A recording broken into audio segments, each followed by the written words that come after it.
आगी लागो तया सुखा जेने हरी नये मुखा मज होत का विपत्ती पांडुरंग राहो चित्ती जळो ते समूळ धन संपत्ती उत्तम कुळ मज होत का विपत्ती पांडुरंग राहो चित्ती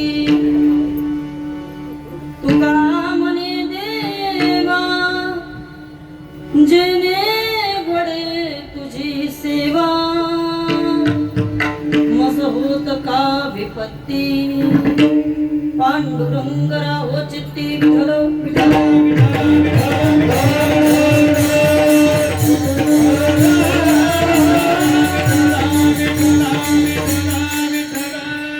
योऽन्त प्रवेश मम वाचमिमं प्रसुप्तं सञ्जीव यज्ञ किल शक्तिधर स्वधाम्नाम् अन्यावंश हस्तचरण श्रवणत्वगादिं प्राणान् नमो भगवते पुरुषाय तुभ्यं समचरण सरोजं सान्द्रनीलाबुधाबुध जगन्निहितपाणि मण्डनानां तरुण तुलसीमाला कंदरं कणजनेत्रं सदयदवदहासं विठ्ठलं चिन्तयामि पाण्डुरङ्ग करू प्रथम नमन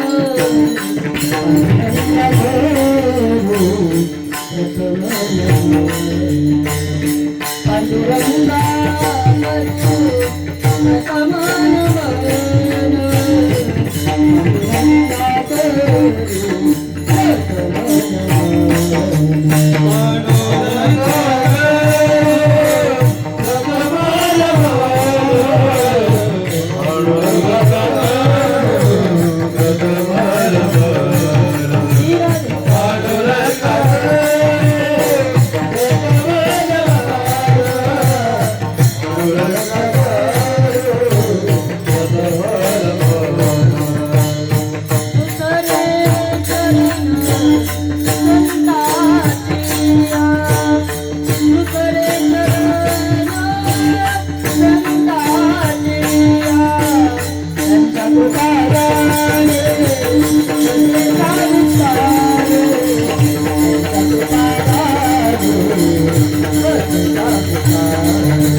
धन्य तुकोबा समर्थ जेने केला हा पुरुषार्थ नमो सद्गुरु तुकया ज्ञान दीपा नमो सद्गुरु सच्चिदानंद रूपा नमो सद्गुरु भक्त कल्याण मूर्ती नमो सद्गुरु भास्करा पूर्ण कीर्ती जयांचे केलिया स्मरण हो या सगळं विद्यांचे अधिकरण तेची वंदू श्री चरण श्री गुरूंचे ते नमस्कारोनी आता गुरुने दिला ज्ञान रूपी वसा आम्ही चालू हा पुढे वारसा तुम्ही सूर्या मा दिला कवडसा आम्ही चालू हा पुढे वारसा मस्तक हे पाया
भगवान श्री ज्ञानोबराया जगद्गुरु श्री संत तुकोबराया आदी करून सर्व संतांच्या चरणी साष्टांग अभिवादन करते.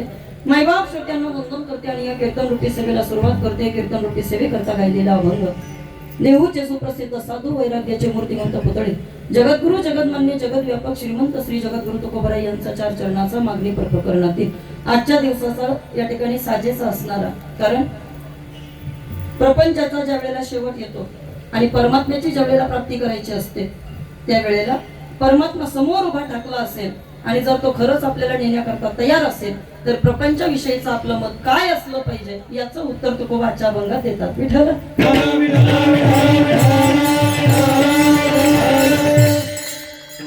यांच्या पदस्पर्शानं पवित्र पावन झालेल्या आपल्या असणाऱ्या या भूमीमध्ये अतिशय प्रेमानं आनंदानं भक्तिमय अशा वातावरणामध्ये 76व्या वर्षामध्ये पदार्पण होत असताना आजचा असणारा या ठिकाणी हा सुंदर देखणा कार्यक्रम स्वानंद सुखनिवासी हरिभक्त परायण स्वानंद सुखनिवासी हरिभक्त परायण शंकर महाराज देशमुख वैकुंठवासी स्वानंद सुखनिवासी हरिभक्त परायण नथुराम महाराज चव्हाण वैकुंठवासी स्वानंद सुखनिवासी हरिभक्त परायण दत्तात्रय महाराज गोफण यांच्या कृपाछत्राखाली आणि या कार्यक्रमाचे मार्गदर्शक गुरुवारी हरिभक्त परायण या ठिकाणी आदरणीय अमृत महाराज मोरे ज्यांची उद्या काल्याची सेवा आहे, पण या मार्गदर्शनानं या कार्यक्रमाला आलेली खऱ्या अर्थानं ज्यांच्या विनंतीला मान देऊन आज इथे येणं झालं, या कार्यक्रमाचं नेतृत्व ज्यांच्याकडे आहे असे आदरणीय हरिभक्त परायण आपल्या संपूर्ण भागाचं वैभव आदरणीय राम महाराज महाडिक सर्वांच्या चरणी नतमस्तक होते. ज्ञानोबा तुकोबा जशी बुद्धी देतील तसं या अभंगावरती बोलणारे. बरं झालं लाईट गेली, म्हणजे कोणाला म्हणायलाच नको बाबा जागे राहा. ज्ञानोबा तुकोबा जशी बुद्धी देतील तसं या अभंगावरती बोलणारे. फक्त आता एक विनंती आहे, लाईट आली आहे म्हणून तहाड बसा. विठ्ठल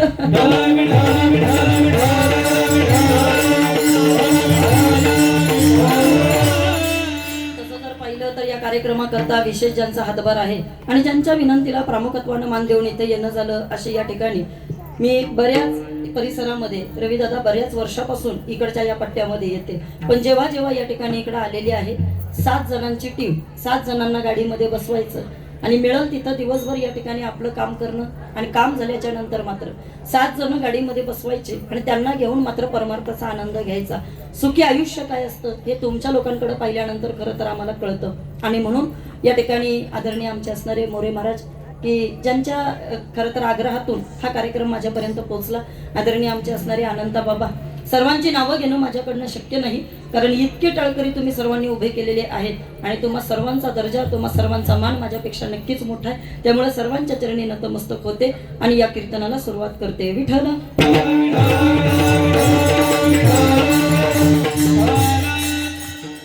नावं घेण्यामध्ये बराच वेळ घालवण्यापेक्षा आता चिंतन करण्यामध्ये थोडा वेळ घालवला तर मला वाटतं ते बरं राहील का नाही. कारण मला वाटतं 10:15 झाले असतील. किती वाजले? 10:15 बरोबर ना. अंदाजे कितीपर्यंत कीर्तन केलं पाहिजे? मी काय बोलले तुम्ही? कितीपर्यंत रवी दादा? मॅक्झिमम 11. किती चॅप्टर आहे रवी दादा बघा. एरवी कीर्तन करताना मला 1 तासाचा टाइम देतात आणि आज काय माहोल पाहिला तर डायरेक्ट 1चा टाइम दिला त्यांनी, म्हणजे 1 तासावरून 1 वर आले. आणि खरंच अगदी देखणं रूप या ठिकाणी या सप्ताहाला आहे. 25 वर्ष सप्ताहाची पूर्ण झाली की त्याला रौप्य महोत्सव असं म्हटलं जातं. 50 वर्ष पूर्ण झाली की त्याला सुवर्ण महोत्सव म्हटलं जातं. 75 वर्ष पूर्ण झाली की त्याला अमृत महोत्सव असं म्हटलं जातं. आणि आता ही शताब्दीकडे असणारी वाटचाल आहे. त्यामुळे नक्कीच वय झालेल्या तुमच्या या सप्ताहामध्ये आता तरुण वर्गातल्या एका कीर्तनकाराला संधी मिळते, हे खरं तर माझं सौभाग्य. पुण्य फळले बहुत दिवसा, पुण्य फळले बहुत दिवसा, पुण्य फळले बहुत दिवसा, पुण्य फळले बहुत दिवसा, भाग्य बोलाया जाता, भाग्य बोलाया जाता, भाग्य बोलाया जाता, भाग्य बोलाया जाता.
आपल्या संपूर्ण वारकरी संप्रदायाचं वैभव महाराष्ट्र भूषण आदरणीय हरिभक्त परायण किरणजी महाराज कुंभार या ठिकाणी महाराजांकरता एकदा जोरात टाळी झाली पाहिजे.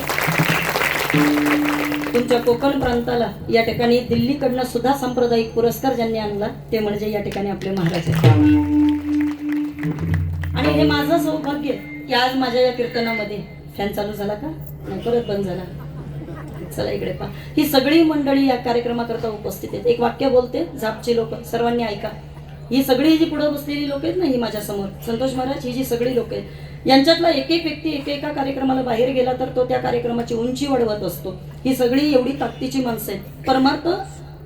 परमार्थावर जगणारी नाही, परमार्थ जगलेली माणसं आहेत. ती एवढ्या वर्षापासून यांनी परमार्थाचा या ठिकाणी इथं वसा वारसा हे रोपटा सर्व फुलवलं आणि एक एक माणूस बाहेर गेल्यानंतर कार्यक्रमाची उंची वाढवत असतो. पण आज सगळी उंचीची माणसं तुमच्या झापगावामध्ये आली, ही त्या लोकांचं तुमच्या गावावरचं प्रेम.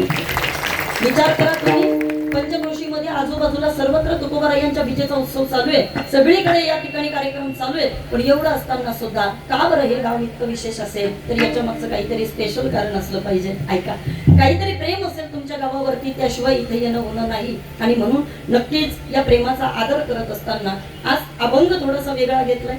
आणि का घेतलाय त्याचं कारण मात्र मी तुम्हाला सांगणार आहे. वास्तविक पाहता आनंदाच्या याच्या संपूर्ण क्षणामध्ये कुणीतरी येऊन दुधामध्ये मीठ टाकावं असा आजचा खरं तर अभंग आहे.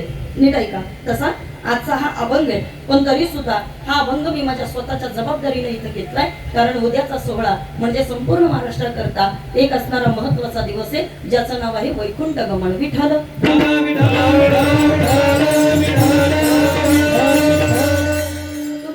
विजेचा नसता तर त्याच्याकरता कोणताही अभंग इथं मला योग्य वाटला असता. पण आजच्या या ठिकाणी सप्ताहामध्ये उद्याचं औचित्य पाहत असताना आजची ही पर्वणी, आजचा हा पर्व काळ आहे, म्हणून हा अभंग थोडा जबाबदारीने मला घ्यावासा वाटला. का बरं?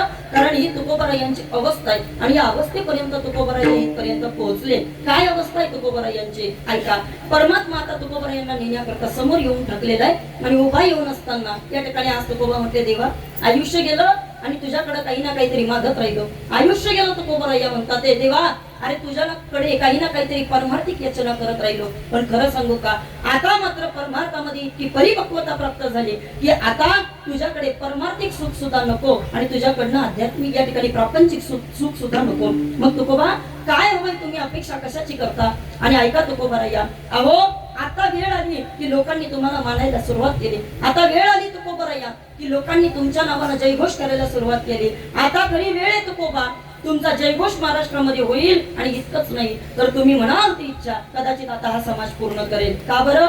सगळ्या लोकांना माहितीये तुम्ही या ठिकाणी परमार्थामध्ये काय क्रांती केली ते. मला वाटतं दादा, प्रापंचिक क्रांती कोणी सुद्धा करू शकतं. तुमच्या आमच्याकडे एक सवय, पहा इकडे पहा, ऐका, प्रपंचामध्ये एखादा पराक्रम तुम्ही आम्ही केला तर आपल्याला आपल्या स्वतःचं फार मोठं कौतुक वाटतं. बरोबर आहे की नाही? उदाहरणार्थ गाडी घेतली की आपण 4 लोकांमध्ये येऊन सांगतो, पहा पठ्ठ्यानं गाडी घेतली, म्हणतो की नाही? बोलत नाही का तुम्ही?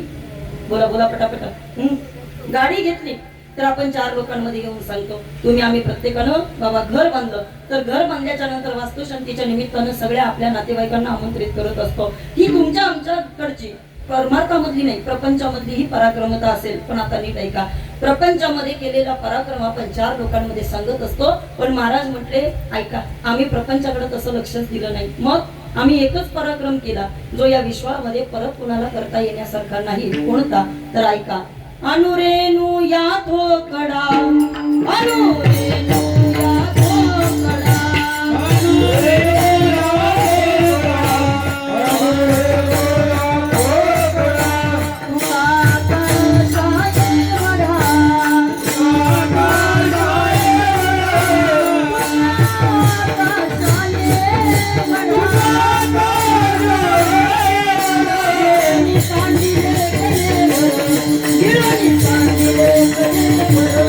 गिळोनी पांडिले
थोडं बारकाईनं ऐकलं तर तुमच्या लक्षात येईल. प्रपंचामध्ये तुम्ही कोणताही पराक्रम करू शकता आणि लोकांकडनं तुम्ही वाहवा मिळवू शकता, पण परमार्थामध्ये क्रांती करणं कसं फार अवघड आहे. याच्या मागचं कारण आहे भक्ती तो कठीण सुळावरील पोळी. पण ती क्रांती जी तुकोबाराय यांनी केली त्या क्रांतीपर्यंत बाबा तुम्ही आम्ही पोहोचणं तसं शक्य नाही. हा, आपल्याकरता एक स्पेशल प्रमाण तुकोबांनी देऊन ठेवलंय. मार्ग धावणी गेले आधी दयानिधी संत ते तिन्हीची पण ते चालू जाता. पण ऐका, संप्रदायामध्ये या अभंगाच्या माध्यमातून एक अलौकिकता आणि अनन्यता तुकोबाराय व्यक्त करतात. परमात्मा तुकोबाराय यांच्या समोर येऊन टाकल्यानंतर तुकोबाराय यांची आता प्रपंचिक अवस्था काय असावी किंवा प्रपंचाविषयीचं तुकोबाराय यांचं मत काय असावं. महाराज सांगतात ते, देवा आगी लागो तया सुखा, आग लागू दे देवा त्या सुखाला. आता ही भाषा वास्तविक पाहता तसं पाहिलं तर आनंदाच्या कार्यक्रमामध्ये फार चुकीची वाटते की नाही. पण तरी सुद्धा तुकोबाराय हे धाडसानं बोलतात. याच्या मागचं कारण आहे, कारण आता जे मिळतंय ते मात्र या ठिकाणी त्या प्रपंचिक सुखापेक्षा सुद्धा महत्वाचं आहे. म्हणून तुकोबाराय सांगतात, देवा त्या सुखाला आग लागू दे. का बरं आग लागू दे तुकोबाराय?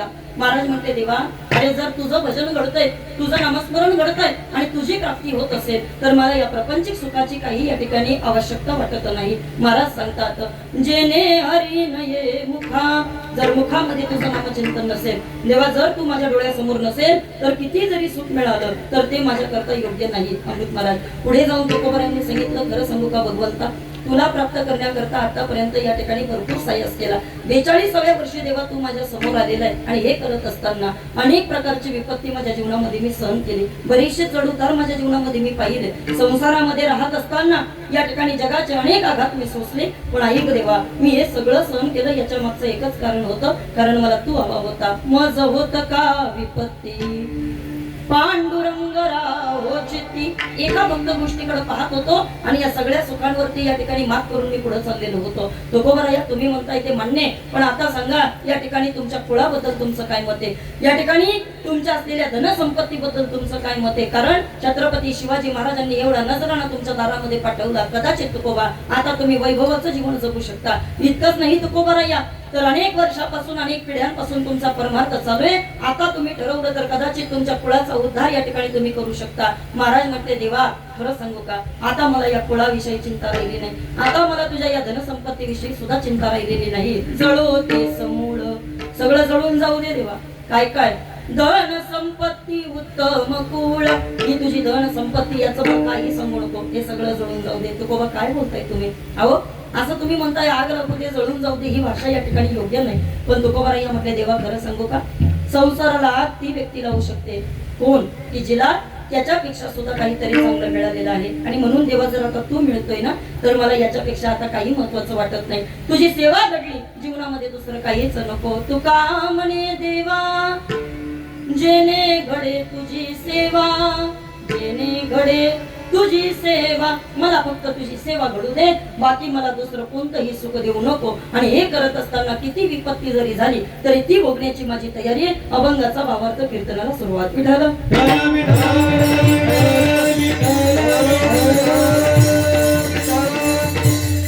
हा अभंग निवडण्याचं एक महत्वाचं कारण मला असं वाटतं, दादा 375वा वैकुंठ गमन सोहळा तुकोबाराय यांचा या वर्षी महाराष्ट्र साजरा करतोय. बरोबर आहे ना? बरोबर आहे. ऐका, मग 375 वर्षानंतर तुकोबाराय यांना समाजाकडनं काय अभिप्रेत असेल, समाजाकडनं काय अपेक्षित असेल याचा विचार थोडासा केला पाहिजे. सुरुवातीला सर्वांची माफी मागून बोलते, पण आता एक ऐका, एक वाक्य आहे माझ्याकडे का जे मी फक्त स्वतःच्या अंगावरती घेणार आहे, मला दुसऱ्याचं काही घेणं देणं नाहीये. पण ऐका, समाजामध्ये कीर्तनकारांच्या मानधनाची चाललेली चर्चा, त्याच्यावरनं चाललेलं बाजारीकरण आणि या बाजारीकरणाच्या बाबतीमध्ये जर चर्चा केली तर कधी कधी असं वाटतं की या सगळ्या गोष्टी जर आपण पाहिल्या तर तुकोबाराय यांना अभिप्रेत असणारा, तुकोबाराय यांना अपेक्षित असणारा संप्रदाय कदाचित आपल्याकडनं तयार होणं शक्य नाही. विठ्ठल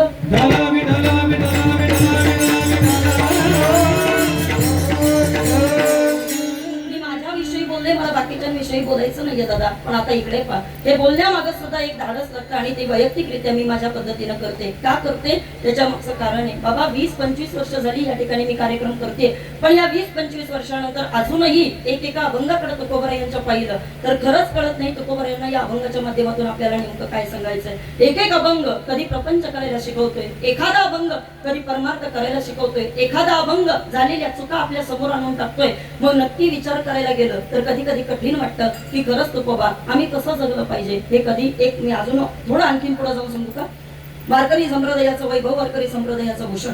गुरुवारी हरिभक्त परायण जयवंत महाराज बोधले यांच्या कीर्तनातलं वाक्य आहे. बोधले महाराज म्हटले, तुकोबरायांच्या अभंगावरती या ठिकाणी जरी कीर्तनकार बोलत असले आणि तुकोबरायांच्या अभंगावरती जरी कीर्तनकार चिंतन मांडत असले, पण तरी सुद्धा त्या अभंगामधून तुकोबरायांना काय सांगायचंय हे फक्त तुकोबरायाच सांगू शकतात. बाकी दुसरं कोणी सांगू शकत नाही, कोणीच सांगू शकत नाही बाबा. हे फक्त आपण आपल्या बुद्धीनं लावलेले तर्क वितर्क आहेत, बाकी दुसरं काही नाही. पण आता ऐका, काय अपेक्षित असेल परमार्थामध्ये. 375 वर्षाचा कालखंड गेला तुकोबा, आणि तरी सुद्धा लोकांच्या हृदयामध्ये तुम्ही वास करताय. 375 वर्षानंतर सुद्धा एवढा मोठा पराक्रम तुमच्याकडनं या ठिकाणी झाला की अरे त्या काळामध्ये परिस्थिती नव्हती, पण तरी सुद्धा 375 वर्ष तुम्ही लोकांच्या मनामध्ये कसे काय बरं जिवंत राहू शकता. 375 वर्षानंतर सुद्धा लोकांच्या मनामध्ये तुम्ही कळस असताना कसं काय बरं राहू शकता. तुका झाला असे कळस.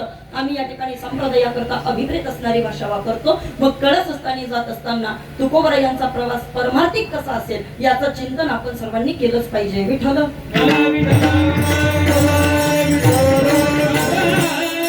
ऐका, तुमचा आमचा प्रपंचही नीट नाही बाबा, आणि तुमचा आमचा परमार्थही नीट नाही. खरंय का खोटं आहे? बोला पटकन. टेन्शन मध्ये का तुम्ही? इकडे पहा ना सगळे वारकरी बाबा, तुमचा आमचा प्रपंचही नीट नाही आणि तुमचा आमचा परमार्थ सुद्धा नीट नाही. आपला प्रॉब्लेम सांगते तुम्हाला. इकडे इकडे माझ्याकडे पाच सगळे जण ऐका, आपला एकच प्रॉब्लेम चाललाय. आपल्याला एकच वाटतं, बघू जमलं तर प्रपंच कडेला जाईल, बघू जमलं तर परमार्थ कडेला जाईल. आपण दोन्ही दगडांवरती पाय ठेवून चाललोय. हा, पण तुकोबराया म्हटले चला, एकेकाळी माझी सुद्धा अवस्था तुमच्यासारखी होती. कोणती? देवना संसार तुका दोहीकडे चोर. मी सुद्धा तुकोबराया म्हटले या सगळ्यातनं गेलो. महाराजांचं वैशिष्ट्य सांगते जीवनामध्ये काय आहे ते. एकमेव तुकोबराया वारकरी संप्रदायामध्ये असे संत आहेत का ज्यांनी द्विधा परिस्थितीचा अनुभव घेतला. काय परिस्थिती आहे तुकोबरायांच्या जीवनातली पहा. एखादा गरीब माणूस शून्यातनं वैभव निर्माण करत असेल तर त्याला त्याच्या श्रीमंतीविषयी बाबा या ठिकाणी कौतुक वाटणं स्वाभाविक आहे. पण थोडं नीट बोला. इकडे पहा, इकडे इकडे इकडे पहा.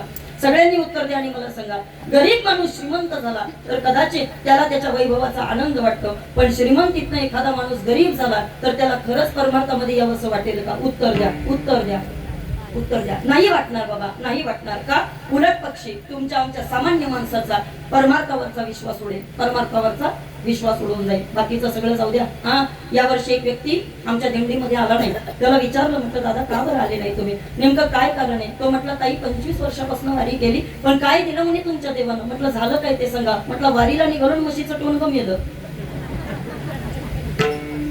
म्हणजे तुम्ही आता देवाकडनं ही पण अपेक्षा करावी का? मला एकच सांगायचंय तुम्हाला. इकडे पहा, एवढ्या सामान्य कारणावरनं तुम्ही आम्ही या ठिकाणी परमार्थामधनं परत मागं फिरतोय. पण तुकोबा यांची सामाजिक उंची जर आपण पाहिली तर महाराज म्हटले, देवा उलट जितके आघात आले, जितके दुःख जीवनामध्ये आले ना, तितकं तुझ्यापाशी या ठिकाणी जवळ यावं असं आम्हाला वाटलं. हे फक्त तुकोबाच करू शकतात, अन्यथा सामान्य माणसाला हे शक्य नाही. विठ्ठल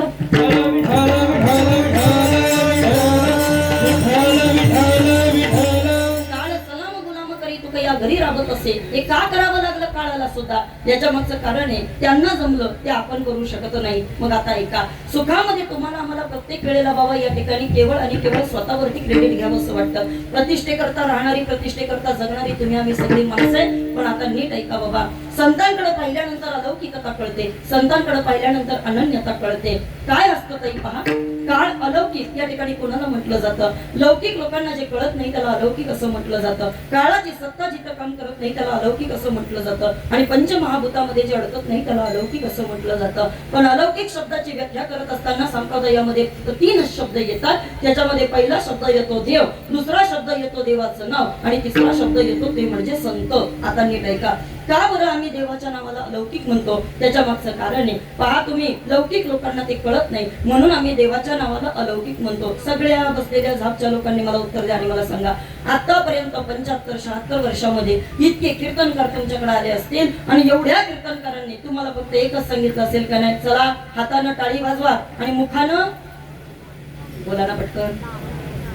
काय म्हणा, काय म्हणा, बोला की विठ्ठल विठ्ठल म्हणा. पण आता मला सगळ्यांनी उत्तर द्या आणि सांगा, कीर्तनकार आपल्याला सांगत असतो विठ्ठल विठ्ठल म्हणा, पण आपण खरंच विठ्ठल विठ्ठल म्हणतो का? बोला की, बोला की, खरंच आपण विठ्ठल विठ्ठल म्हणतो का? एक दिवशी तर मला त्या दिवशी एक माणूस भेटला, रवी दादा, त्यानं मला काय उत्तर दिलं? तो मला म्हटला, कीर्तनकार विसरला का मध्ये विठ्ठल विठ्ठल म्हणत असतो. मला तर टेन्शनच मिळालं, आमच्यावर काय येता तुम्ही? हा, आम्ही विसरल्यानंतर तेव्हापासून मी विठ्ठल विठ्ठलच कमी केलं. हा, हे का मला सांगायचंय ऐका. आपल्याला देवाचं नाव कळत नाही म्हणून देवाचं नाव अलौकिक आहे. पुढे चला, काळाची सत्ता देवाच्या नावापुढे काम करत नाही म्हणून देवाचं नाव अलौकिक आहे. आणि पंचमहाभूतामध्ये देवाचं नाव अडकत नाही, कारण पृथ्वी, आप, तेज, वायू आणि आकाश. पण आकाशच्या तत्वावरती सुद्धा जेव्हा पुढे जाण्याचा प्रयोग केला जातो त्यावेळेला गगनाहुनी वाढ नाम आहे.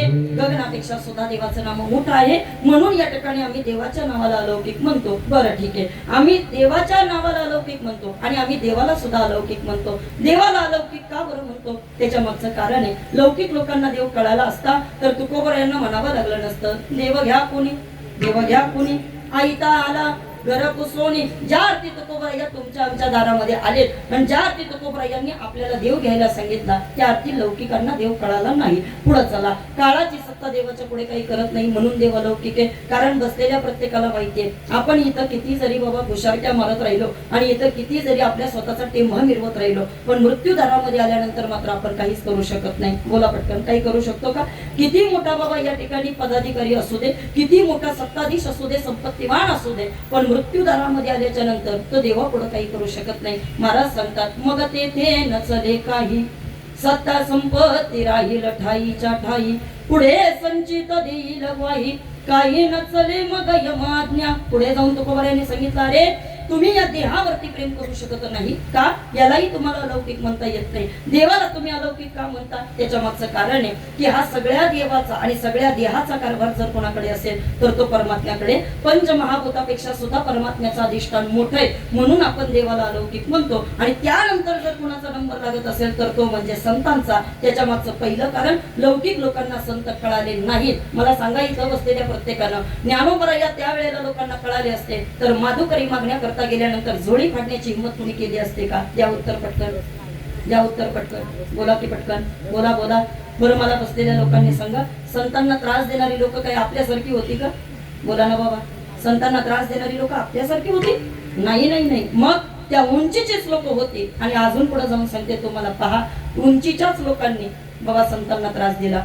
ज्यांना आपण मोठं म्हणू शकलो असतो ना त्या मोठ्याच लोकांनी बाबा आमच्या संतांना त्रास दिला. मला बोलायचंय तुमच्याशी, विसोबा खेचर का ज्यांना नामदेवरायांना जाऊन या ठिकाणी पुढे जाऊन गुरु करायचं होतं त्याच विसोबा खेचरांनी खापर दिलं नव्हतं. पण आता याचाही अर्थ तुमच्या समोर मांडून टाकते. आमच्या गुरुजींचं वाक्य म्हणून तुम्हाला मी ते सांगून टाकते. आमचे गुरुजी म्हटले, खापर हा मुळात मुद्दाच नव्हता. नीट ऐका, खापर हा मुळात मुद्दाच नव्हता, फक्त ज्ञानोबरायांची उंची समाजाला कळाली पाहिजे याच्याकरता केलेला फक्त छोटासा प्रयोग होता. विठ्ठल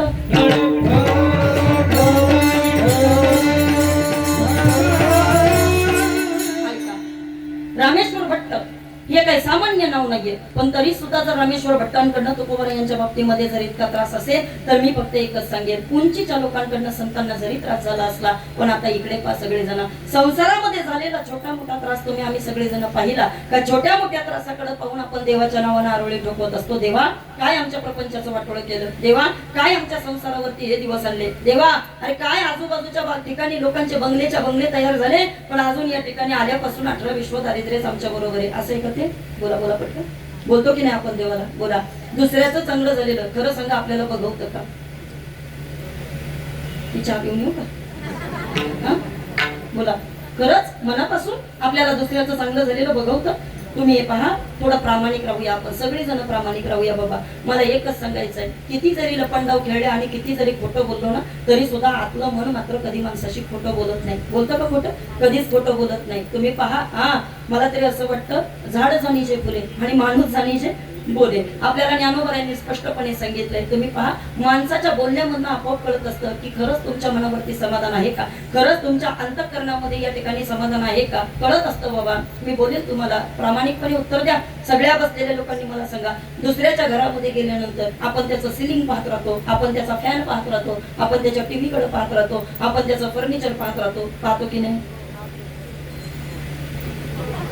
बोला ना, बोला ना, पाहतो की नाही? ज्या अर्थी दुसऱ्याचं पाहावंसं वाटतंय त्या अर्थी आपलं आहे त्याच्यामध्ये समाधानी नाही. विठ्ठल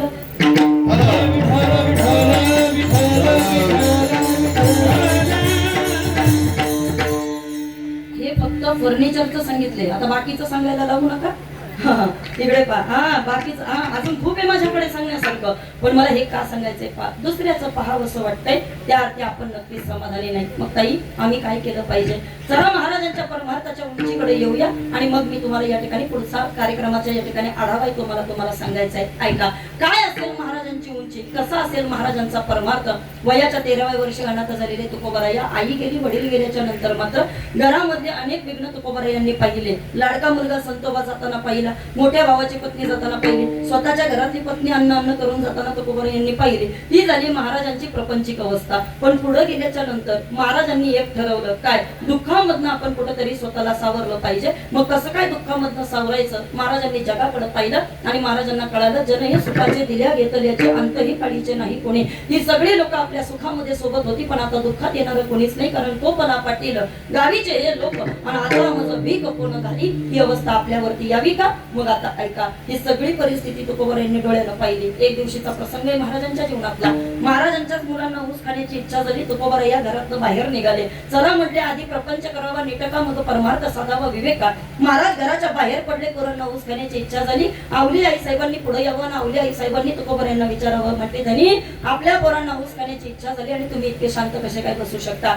बाकीचं सगळं जाऊ दे धनी, आतापर्यंत शब्दानं तुम्हाला कधी मी बोलले नाही. माझ्याच घरादारावरती या ठिकाणी तुम्ही माझ्या घरात काही सुद्धा ठेवलं नाही, तरी मी तुम्हाला शब्दानं काही बोलले नाही. तुमच्याच कडच्या वया या ठिकाणी तुम्ही इंद्रायणीमध्ये टाकून दिल्या, तरी धनी मी तुम्हाला शब्दानं तक्रार केली नाही. पण आज मात्र माझी लेकरं 4 लोक जर इकडे तिकडे पाहत असतील तर कसं काय बरं धनी मी सहन करायचं? महाराजांनी विचार केला, चला कमीत कमी आवलीचं समाधान होण्याकरता आपण या ठिकाणी कामाधंद्याला गेलं पाहिजे. वाटेमध्ये जाताना सालो मालोचं घर लागलं आणि सालो मालोनं तुकोबारायांकडे पाहिल्याच्या नंतर मात्र सालो मालोला कधी ना कधीतरी महाराजांवरती काहीतरी बोलायची सवयच होती. आणि अजून सांगू का तुम्हाला, अशी अजूनही समाजामध्ये लोक आहेत बरं का, हा, जे कधीच चांगलं बोलत नाही, कधीच नीट बोलत नाही. काय मत आहे तुमचं? बोला ना फक्त. आहेत की समाजामध्ये? हा, तुम्ही किती चांगलं बोला बाबा, ते कायम वाकड्यातच जाणार. हा काही मी तर अशा माणसांपासून इतकी सावध राहते ना, मला उलट अशी माणसं जर समोर येताना दिसली ना, मी इकडचा रस्ता धरते, नकोच तिकडे जायला बाबा. हा, कोण दिवस खराब करेन, कोण यांच्या तोंडाला लागेल, कोण यांच्या नादाला लागेल, लागायचंच नाही. समाजामध्ये ही वृत्ती अजूनही तशीच आहे. बरं आता आली याच्यामध्ये काय नवले, जरासंध कृष्णाच्या तोंडावरती इतका चांगला बोलायचा, पण कृष्ण पुढे निघून गेला. तो असाच आहे, तो तसाच आहे. हा, तुम्हाला माहित नाही तो कसा आहे. आम्हाला माहिती आहे, आमच्या पुढेच वाढलाय तो. हे कोण म्हणायचं? मी जरासंधच सांगते, तुम्ही टेन्शन मध्ये का सगळे? दादा हे जरासंध सांगायचा, हा तो असाच आहे, तो तसाच आहे. मला असं वाटतं तोंडावर गोड बोलणारी आणि मागे एकमेकांना नावं ठेवणारी बहुतेक जरासंधाचीच वंशावळ असली पाहिजे. विठ्ठल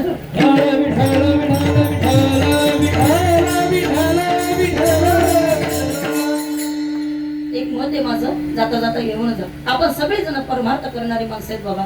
सांगू तुम्हाला, आयुष्य इतकं सिंपल असलं पाहिजे आणि आयुष्य इतकं सुंदर असलं पाहिजे. एकतर कमी आयुष्य मिळाले त्याचं सोनं करता आलं पाहिजे आणि या कमी आयुष्यामध्ये याच्या त्याच्याविषयी बोलत बसण्यापेक्षा थोडं परमात्म्याविषयी बोलता आलं पाहिजे, स्वतःच्या हिताचं बोलता आलं पाहिजे. ऐका, सालो मालोनं तुकोबारायांना पाहावं आणि तुकोबारायांना पाहिल्याच्या नंतर सालो मालाच्या मुखातनं शब्द बाहेर पडले, तुकोबा कुठं चालले? तुकोबारायांनी सांगितलं, पाटलाकडे काम शोधायला चाललो. पाटलाकडं? बरं ठीक आहे. का बरं? नाही म्हटले, घरामध्ये पोरांना खायला काही नाही, त्याच्याकरता निघालो. एवढे शब्द फक्त कानावरती पडले. सालो मालोनं आतमध्ये जावं, हातामध्ये एक अशी वाटी आणावी आणि तुकोबारायांच्या हातामध्ये द्यावी आणि सांगावं, तुकोबा एक काम करा, आता एवढंच फक्त शिल्लक राहिलंय, जा गावामध्ये कुठेतरी जाऊन भीक मागा. ही वेळ तुकोबारायांवरती यावी का? बोला पटकन. ही वेळ तुकोबारायांवरती यावी का? पण तरी सुद्धा ही वेळ तुकोबारायांनी आपल्या डोळ्यानं पाहिली आणि ज्या वेळेला अशी वाटी हातामध्ये पाहिली, तुकोबारायांच्या डोळ्यामध्ये पाणी आलं. अरे आज इतकं वैभव आहे तुकोबारायांच्या नावाखाली बाबा आपल्याकडे, पण त्या तुकोबारायांच्या हातामध्ये ज्या वेळेला वाटी आली असेल, काय वाटलं असेल बरं तुकोबारायांना? ऐका, डोळ्यामधनं पाणी चालू झालं. विश्वाच्या मालकाचा दावा केला आणि सांगितलं, आम्हा गांजी जन तरी का मेला नारायण, तरी का मेला नारायण. लोकांनी आम्हाला त्रास देवा मंदिरामध्ये बसून काय नुसतं टाइमपास करतोय का? मंदिरामध्ये बसून काय नुसतं आमच्याकडे पाहण्याचं काम करतोय का?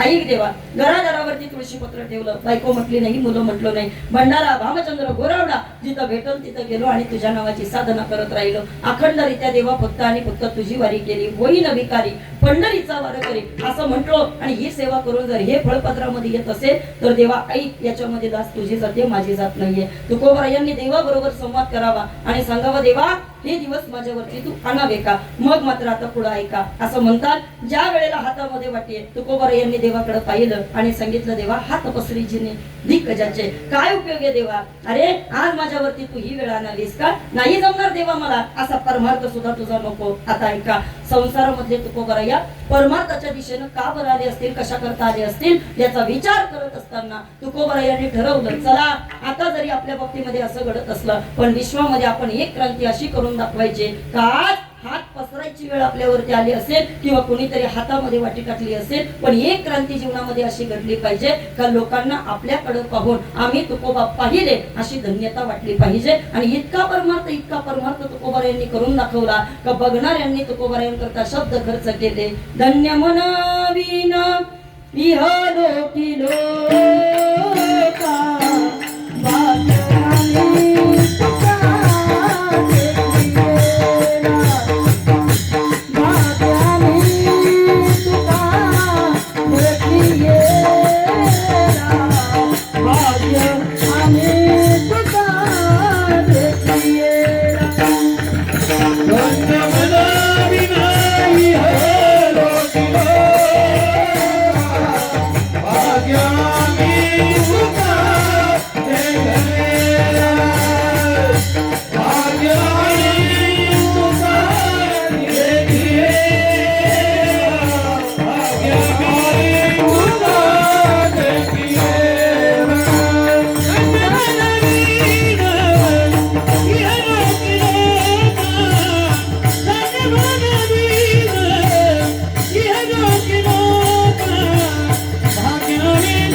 भाग्यम हे तुका देखीला.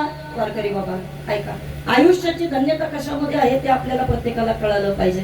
मला माहित नाही आयुष्यामध्ये तुम्ही येऊन खऱ्या अर्थानं काय कमावलं, मला माहित नाही आयुष्यामध्ये तुम्हाला मला या ठिकाणी खऱ्या अर्थानं काय मिळालं. एकानं किरण महाराज मला प्रश्न विचारला, मला म्हणलं संगीताताई ग्रॅज्युएशन कंप्लीट झालं, मुंबई सारख्या ठिकाणी तुमचं शिक्षण झालं आणि हे सगळं केल्याच्या नंतर तुम्ही ठरवलं असतं तुम्हाला चांगली नोकरी मिळाली असती, तुम्ही ठरवलं असतं तर कदाचित तुम्हाला पाहिजे ते पॅकेज कदाचित एखाद्या कंपनीनं दिलं असतं. बरं मला सांगा, त्या व्यक्तीनं मला विचारलं, मला म्हटलं ताई असं गावगाव तुम्ही लोक फिरता, ते असं गावगाव टाळा वाजवत फिरायचं, ते असं रस्त्यानं जायचं, याच्या त्याच्या गावामध्ये जायचं. बरं ठीक आहे, काही गावात गेला तर आदर मिळतो, काही गावात गेलं तर आदर मिळत नाही, काही गावामध्ये गेलं तर माणसं प्रेमळ भेटतात, काही गावामध्ये गेलं तर माणसं प्रेमळ भेटत नाही, काही गावामध्ये गेलं तर सोय चांगली होते, काही गावामध्ये गेलं तर सोय चांगली होत नाही. नाही कळलं तुम्हाला? तिकडे पहा ना सगळेजण संतोष मला होतं ना असं पहा तुम्ही. काही लोक प्रेमाच्या आहारी गेल्यानंतर सुद्धा फार वेगळं काहीतरी पदरामध्ये पडतं. आम्ही त्या साताऱ्याकडे गेलो होतो कीर्तनाला आणि तिकडच्या लोकांचं जेवण थोडंसं वेगळं, आपल्यासारखं जेवण नाही तिकडे. आणि तिकडं मी फक्त जाणार, ती एक बाई होती ती मला रोज फोन करायची, ताई आम्ही ना तुम्हाला रोज टीव्हीवरती पाहतो, ताई आम्ही रोज तुमचे कार्यक्रम ऐकत असतो, ताई आता तुमची कथा टीव्हीला चालू आहे, तुम्ही येताय ना आमच्या गावात? हो म्हटलं ताई तुमच्या गावात कीर्तने येणार आहे म्हटले. मला म्हटले ताई एक काम करा ना, आमच्याच घरी जेवायला या. म्हटलं काही हरकत नाही, येईल म्हटलं ताई. इतका आनंद तिला झाला, सारखे मला व्हॉट्सअपला मेसेज करत होती, कुठपर्यंत आला ताई, सांगा ना आता कुठे आहात, सारखं चालू होतं तिचं. आणि मग इतका आनंद तिला झाला, तिला असं वाटलं चला ताई आपल्याकडे येणार आहे, आपण ताई करता चांगलं जेवण बनवलं पाहिजे. आनंदाच्या भरामध्ये तिनं डबल मिरची बाबा भाजीमध्ये टाकली.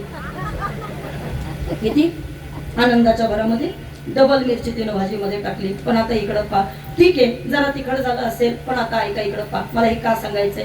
तिला असं वाटलं कदाचित मी पुण्याकडचे, आणि मग तिला वाटलं कदाचित मी पुण्याकडचे असल्यामुळं आमच्या इकडच्या लोकांना जास्त तिखट आवडत असेल. तिनं मागचा पुढचा विचार केला नाही, अजून 2 चमचे मिरची त्या कालवणामध्ये टाकले. आणि तिकडं गेल्याच्या नंतर जसं आम्ही तिथं जेवायला बसल्याच्या नंतर माझी एक सवय, एकतर पहिली गोष्ट, मी कधीच जेवणाला नाव ठेवत नाही, कुठलंही जेवण असू दे, मी कधीच जेवणाला नाव ठेवत नाही. आणि माझी एक दुसरी सवय कोणती, का ताटात जे काही आहे ते मी सगळं संपवत असते. शक्यतो एखादा पदार्थ माझ्या आवडीचा नसेल तर तो मी पहिला खाऊन टाकते. लक्षात राहू दे आता इथून पुढे. हा, मी तो पहिला खाऊन टाकत असते. आणि मग जसं या ठिकाणी पहिलाच घास घेतला असं चालू झालं माझं. आणि मग तेवढ्यामध्ये त्या बाईनं मला विचारलं, ताई तुम्ही किती बहिणी? म्हटलं आता तुझी भाजी खाऊन जगले तर तिघी, नाही तुला दोघीच म्हटलं. मला म्हटली ताई तुम्ही किती बहिणी? तिला सांगितलं, म्हटलं असं असं आम्ही तिघी बहिणी. बरं, मी म्हटलं आता हे दुखणं ठेवायलाच नको, म्हणून पटकन ती आमटी होती ना ती तशीच बाबा या ठिकाणी लगेच पिऊन टाकली. म्हटलं जे होईल ते होईल, पण आता पटकन ती आमटी पिऊन टाकली. जशी आमटी पिऊन टाकली त्या बाईला वाटलं ताईला इतकी आमटी आवडली, तिनं मागचा पुढचा परत विचार करावा की नाही, मला विचारावं तरी ना. नाही, मला न विचारता तिनं परत आणून माझ्या याच्यामध्ये टाकली. काय का आता काही गावामध्ये व्यवस्था होते, काही गावामध्ये व्यवस्था होत नाही. काही ठिकाणी गेल्यानंतर मान सन्मान मिळतो, काही ठिकाणी गेल्यानंतर मिळत नाही. त्या व्यक्तीनं मला विचारलं, ताई काय तुम्ही या परमार्थामध्ये आले आणि परमार्थामध्ये येऊन तुम्हाला मिळालं तरी काय उत्तर आहे का? त्या व्यक्तीला उत्तर देताना सांगितलं, मला वाटतं जे इथं बसलेल्या आणि इथं उभा राहिलेल्या प्रत्येक टाळकऱ्याकरता आहे. ऐका, कोणी विचारलं तुम्हाला जीवनामध्ये काय असे टाळ घेऊन इकडे तिकडे उड्या मारत फिरता? कधी विचारलं तुम्हाला काय नुसतं आयुष्याचा हा वेळ कीर्तन ऐकण्यामध्ये वाया घालवता? कधी विचारलं तुम्हाला की बाबा रे काय या कीर्तनाकरता तुमचा एवढा जीव चाललेला असतो? तर त्यांना उत्तर देताना सांगा, भल्यांना महालामध्ये राहून जे सुख मिळालं नाही ते आम्हाला गावोगाव फिरून सुख मिळालं. उत्तर देता आलं पाहिजे. अरे बंगल्यामध्ये राहणाऱ्या काजू बदाम खाणाऱ्या लोकांना जे प्रेम आणि जे सुख बाबा त्या बदाम आणि काजू मध्ये मिळालं नाही ना, ते सुख आम्हाला इथं बसलेल्या पंक्तीतल्या वरण भातामध्ये मिळाले. हे सुख कशामध्ये? हे सुख कशामध्येच नाही. कायम लक्षात ठेवा, 2 प्रकारच्या संपत्ती आहेत, एक वैचारिक संपत्ती आणि दुसरी आहे ती म्हणजे व्यावहारिक संपत्ती. व्यावहारिक संपत्ती पिढ्यानपिढ्या तुमच्या आमच्याकडे चालत आली, पण तरी सुद्धा ती नात्यांना कायम अस्थिर करून गेली. आणि वैचारिक संपत्ती ही स्वबळावरती कमवली पण आयुष्याला धन्यता देऊन गेली. विठ्ठल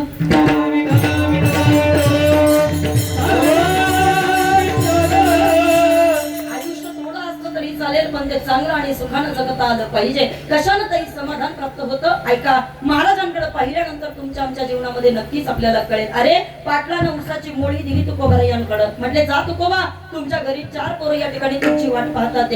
उसाची मोळी डोक्यावरती घेतली, महाराज घराच्या दिशेनं निघाले. पण जसे घराच्या दिशेनं निघाले तेवढ्यामध्ये वाटेत भेटणाऱ्या प्रत्येक पोरानं तुकोबारायांकडे पाहावं, महाराज देता का ऊस, महाराज देता का ऊस. आता महाराज नाही म्हणतील का? बोला ना बाबा, महाराज नाही म्हणतील. एक ऊस बाबा तुकोबारायांनी एकेका व्यक्तीला असं एकेका पोरांच्या हातामध्ये देऊन टाकायचा. घरी येताना फक्त असं म्हणतात, बाबा फक्त एकच ऊस शिल्लक राहिला. किती? एकच ऊस शिल्लक राहिला. आवलाई आमची दारातच उभी होती आणि आवलीनं जसं ते ऊस पाहिलं, एकच ऊस, आवलीचे डोळे एवढे मोठे झाले. आणि आवलीनं विचारलं, धनी पाटलानं एकच ऊस दिला होय तुम्हाला? तुकोबाराया म्हटले, अगं आवले तसं नाही, पाटलानं देताना मला मुळी दिली होती. मग धनी एकच ऊस कसं काय घरला आला?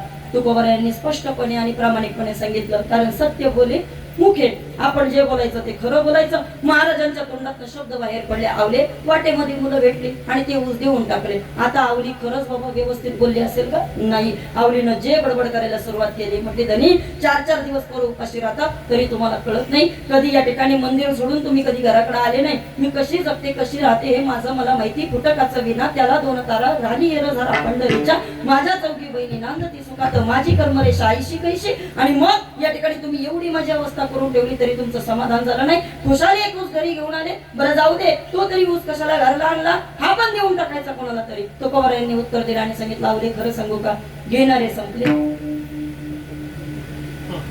म्हणून ऊस घरी आला. झोपले का तुम्ही? म्हणजे वाटेत जर कोणी भेटला असतं, तो जापची मंडळी, तर तोही ऊस घरी आला नसता.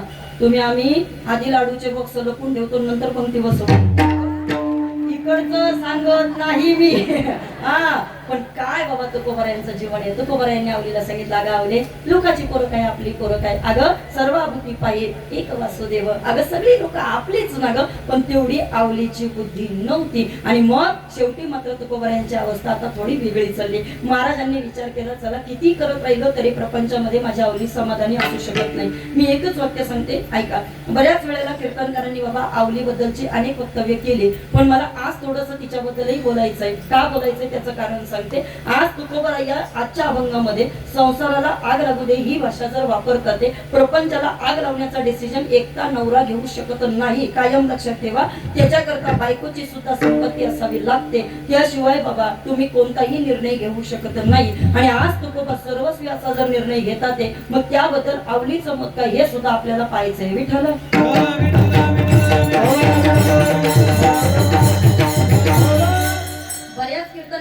बऱ्याच कीर्तनकारांनी रवी दादा आवली बद्दल बोलताना या ठिकाणी चुकीचे शब्द प्रयोग केले. असं कोणीतरी कीर्तनामध्ये सांगितलं की आवली तुकोबरायांना शिव्या द्यायची, बडबड करायची वगैरे वगैरे असं बोललंय. आणि मला वाटतं तुम्ही सर्वांनी ते ऐकलंय का? ऐकलंय ना? ऐकलंय की नाही? ऐका, आता माझं उत्तर आहे.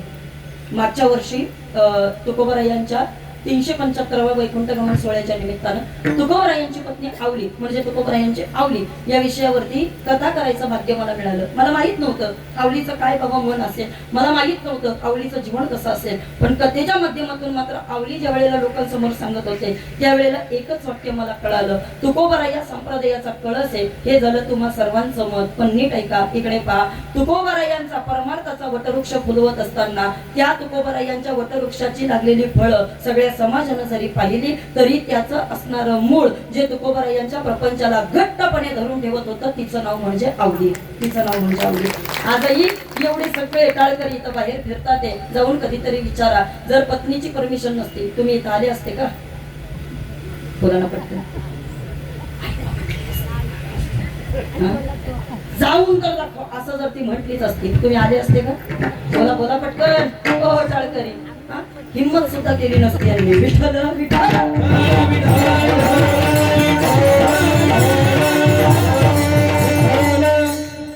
आज या ठिकाणी आपल्याला हे का सांगायचंय, प्रपंच सुखी करण्याकरता काय लागतं याचा थोडासा विचार जर आपण केला तर मला वाटतं तुमच्या लक्षात येईल दादा, प्रपंच तसा सुखी होत नाही. मग ज्ञानोबा यांचा प्रयत्न होता, अवघाची संसार सुखाचा करीन आनंदे भरीन तिन्ही लोक. पण प्रपंच सुखी करण्याकरता या ठिकाणी दोन्हीकडची पार्टी बाबा व्यवस्थित लागतात, नाहीतर प्रपंच सुखी होऊ शकत नाही. इकडे पहा तो महिला वर्ग, ऐका, प्रपंच सुखी करायचा आहे पण आवलीची या ठिकाणी भूमिका काय याचा विचार जर करायचा असेल तर एक दिवशीचा प्रसंग आहे. ब्राह्मणाच्या डोंगरावरती तुकोबरा यांची साधना चालली आहे. आजूबाजूला या ठिकाणी सगळ्या वृक्षांकडे तुकोबरा यांनी पाहावं आणि मग विण्याची तार तुकोबरा यांनी छेडावी. काही काही लोक म्हणतात, मला कधी कधी प्रश्न विचारतात, ताई तुकोबरा यांनी विणा कुठल्या खांद्यावर घेतला होता? मग जर विणा कुठल्या खांद्यावर घेतला मग चिपळ्या कोणत्या हातात होत्या? मग चिपळ्या जर त्या हातामध्ये होत्या मग दगडाची टाळ कुठून केलते? लोकांना म्हटलं एवढं पाहत बसू नका, फक्त गाथा वाचा म्हणजे माथा जागेवर येईल. विठ्ठल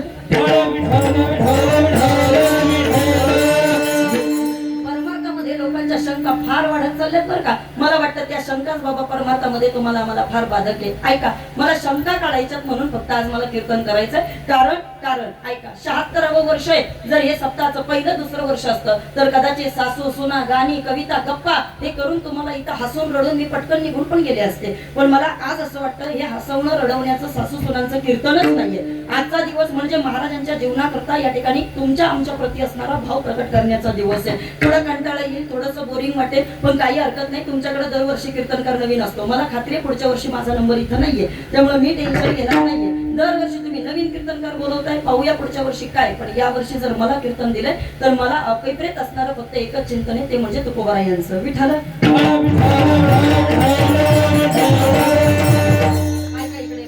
काय असेल आवलीची भूमिका तुकोबरा यांच्या जीवनातली याचा विचार आपल्याला करायचा आहे. महाराजांच्या जीवनामध्ये ऐका, भामनाथाच्या डोंगरावरती तुकोबरा यांची साधना चालली आहे. वृक्षांवरती महाराजांचं इतकं प्रेम आहे की महाराजांनी इकडं तिकडं पाहावं, निसर्गाचा आनंद घ्यावा आणि भजनामध्ये तुकोबरा यांनी स्वर जुळवावे आणि सांगावं, वृक्षवल्ली आम्हा सोय वनचरे, वृक्षवल्ली आम्हा सोय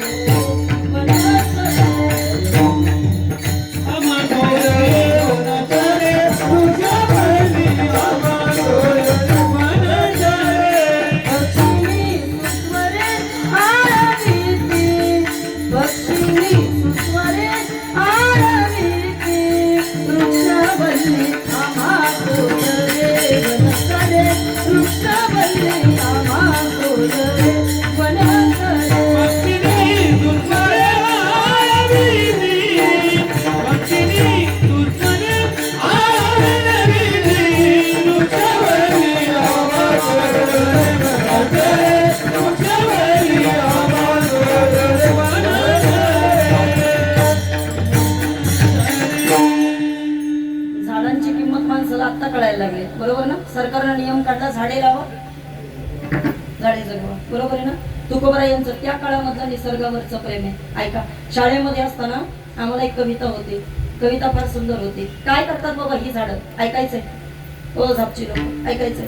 ऐका, कविता सुंदर आहे. ही झाडे तुझला देती रे उन्हात शीतल छाया, अन मधुर फळे पुरविती रे जीव तुझा जगवाया. ही झाडे तुझला देती रे उन्हात शीतल छाया, अन मधुर फळे पुरविती रे जीव तुझा जगवाया. तव कुऱ्हाड झाडावरती नाही तुझवर पडते आहे, तव कुऱ्हाड झाडावरती नाही तुझवर पडते आहे. ही वसुंधरा जनसंख्येच्या भाराने रडते आहे. हा नाश थांबवा, हा नाश थांबवा, हा नाश थांबवा. आपल्याला आता कळायला लागलं झाडांचं महत्व काय, पण नगरीची रसावी जलाशय निर्मावी हे तुकोबरा यांनी, ज्ञानोबा यांनी त्या काळामध्ये सांगितलं. संतोष दादा ऐका, मला असं वाटतं की तुकोबरा या भजनामध्ये तल्लीन आहे. महाराजांचं भजन चाललंय, रामकृष्ण हरी जय जय रामकृष्ण हरी, रामकृष्ण हरी जय जय रामकृष्ण हरी, रामकृष्ण हरी जय जय रामकृष्ण हरी, रामकृष्ण हरी जय जय रामकृष्ण हरी, रामकृष्ण हरी जय जय रामकृष्ण हरी, रामकृष्ण हरी जय जय रामकृष्ण हरी, रामकृष्ण हरी जय जय रामकृष्ण हरी, रामकृष्ण हरी जय जय रामकृष्ण हरी, रामकृष्ण हरी जय जय रामकृष्ण हरी, रामकृष्ण हरी जय जय रामकृष्ण हरी, रामकृष्ण हरी जय जय रामकृष्ण हरी, रामकृष्ण हरी जय जय रामकृष्ण हरी, रामकृष्ण हरी जय जय रामकृष्ण हरी, रामकृष्ण हरी जय जय रामकृष्ण हरी, रामकृष्ण हरी जय जय रामकृष्ण हरी, रामकृष्ण हरी जय जय रामकृष्ण हरी.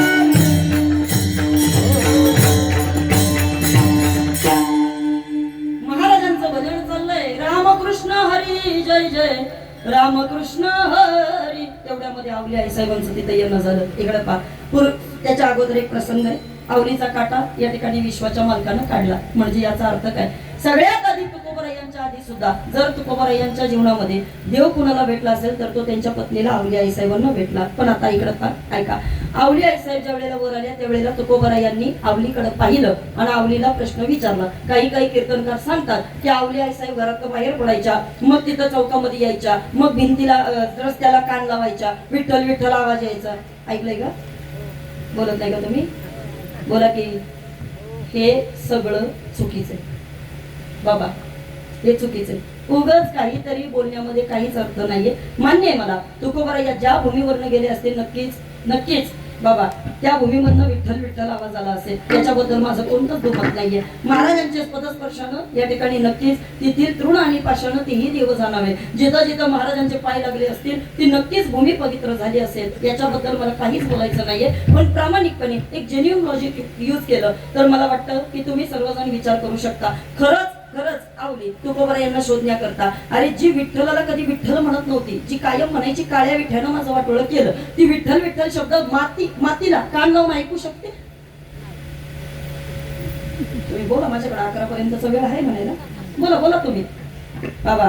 प्रॅक्टिकली विचार करायचा, अजिबात या ठिकाणी थेरॉटिकली बोलायचं काही गरज नाहीये. मला एकच कळतंय, आवली आई साहेबांना खरंच खरंच विठ्ठलाचं नाव आवडत नव्हतं. आवली आई साहेबांना विठ्ठलाच्या मूर्तीकडे पाहावंसं वाटत नव्हतं. तिच्या मनानं फक्त एकच आहे, म्हणजे जसं जनाबाईनं म्हणावं अरे अरे विठ्या मूळ मायेच्या करट्या, म्हणजे जसं विठ्ठलाप्रती कधी कधी भांडण करताना जनाबाईचा जो भाव होता अशाच पद्धतीचा भाव आपल्या प्रपंचाचं वाटोळं झालं असा आवली आई साहेबांचं मत असताना तिचाही भाव विठ्ठलाच्या प्रती तसाच होता. अजिबात ती कधी या ठिकाणी रस्त्याला कान लावत नव्हती. मग तिची फक्त एकच धारणा होती. ऐका, जुन्या कीर्तनकारांच्या तोंडून ऐकलेलं वाक्य आहे. त्यांनी सांगितलं, अरे आवली आईसाहेब पहिल्यांदा घोरवड्यावरती जायचे, तिथं तुकोबा नाही भेटले, परत आवली आईसाहेब खाली यायचे, परत तिथून या ठिकाणी भंडाऱ्यावरती जायचे, तिथं नाही भेटले तुकोबा तर परत खाली यायचे. कधी कधी तुकोबा भंडाऱ्यावरती सापडायचे, कधी कधी घोरवड्यावरती सापडायचे, कधी कधी भामनाथाच्या डोंगरावरती तुकोबराया सापडायचे. पण एका डोंगरावरती आवली आईसाहेब जायच्या. आणि मग एक दिवशी ज्या वेळेला भामनाथाच्या डोंगरावरती आवलीला पाहिलं, तुकोबरायांनी विचारलं, आवले कस काय बरं तू येणं केलं?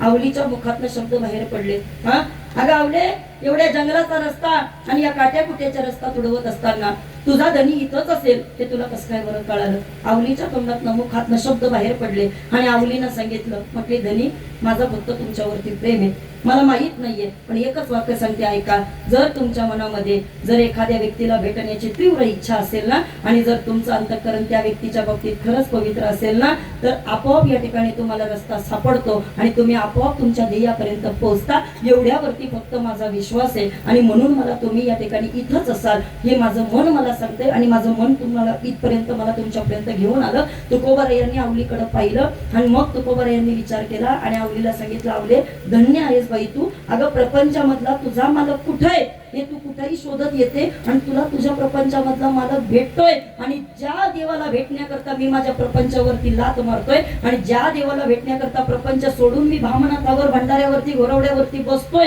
अगं आवले सामान्य जीवनामधला तुझा मालक तुला या ठिकाणी जर भेटत असेल तर मला असं वाटतं आवले, अगं इथपर्यंत केलेले माझे प्रयत्न आणि तुला न करता या ठिकाणी तुझे केलेले प्रयत्न या दोघांचा जर तुलना केली तर मला असं वाटतं आवले, माझ्यापेक्षा तुझ्या पतीवरती असणारी तुझी भक्ती ही माझ्या देवापेक्षा सुद्धा नक्कीच श्रेष्ठ आहे. हे आवलीचं मत आहे तुकोबारायांविषयीचं.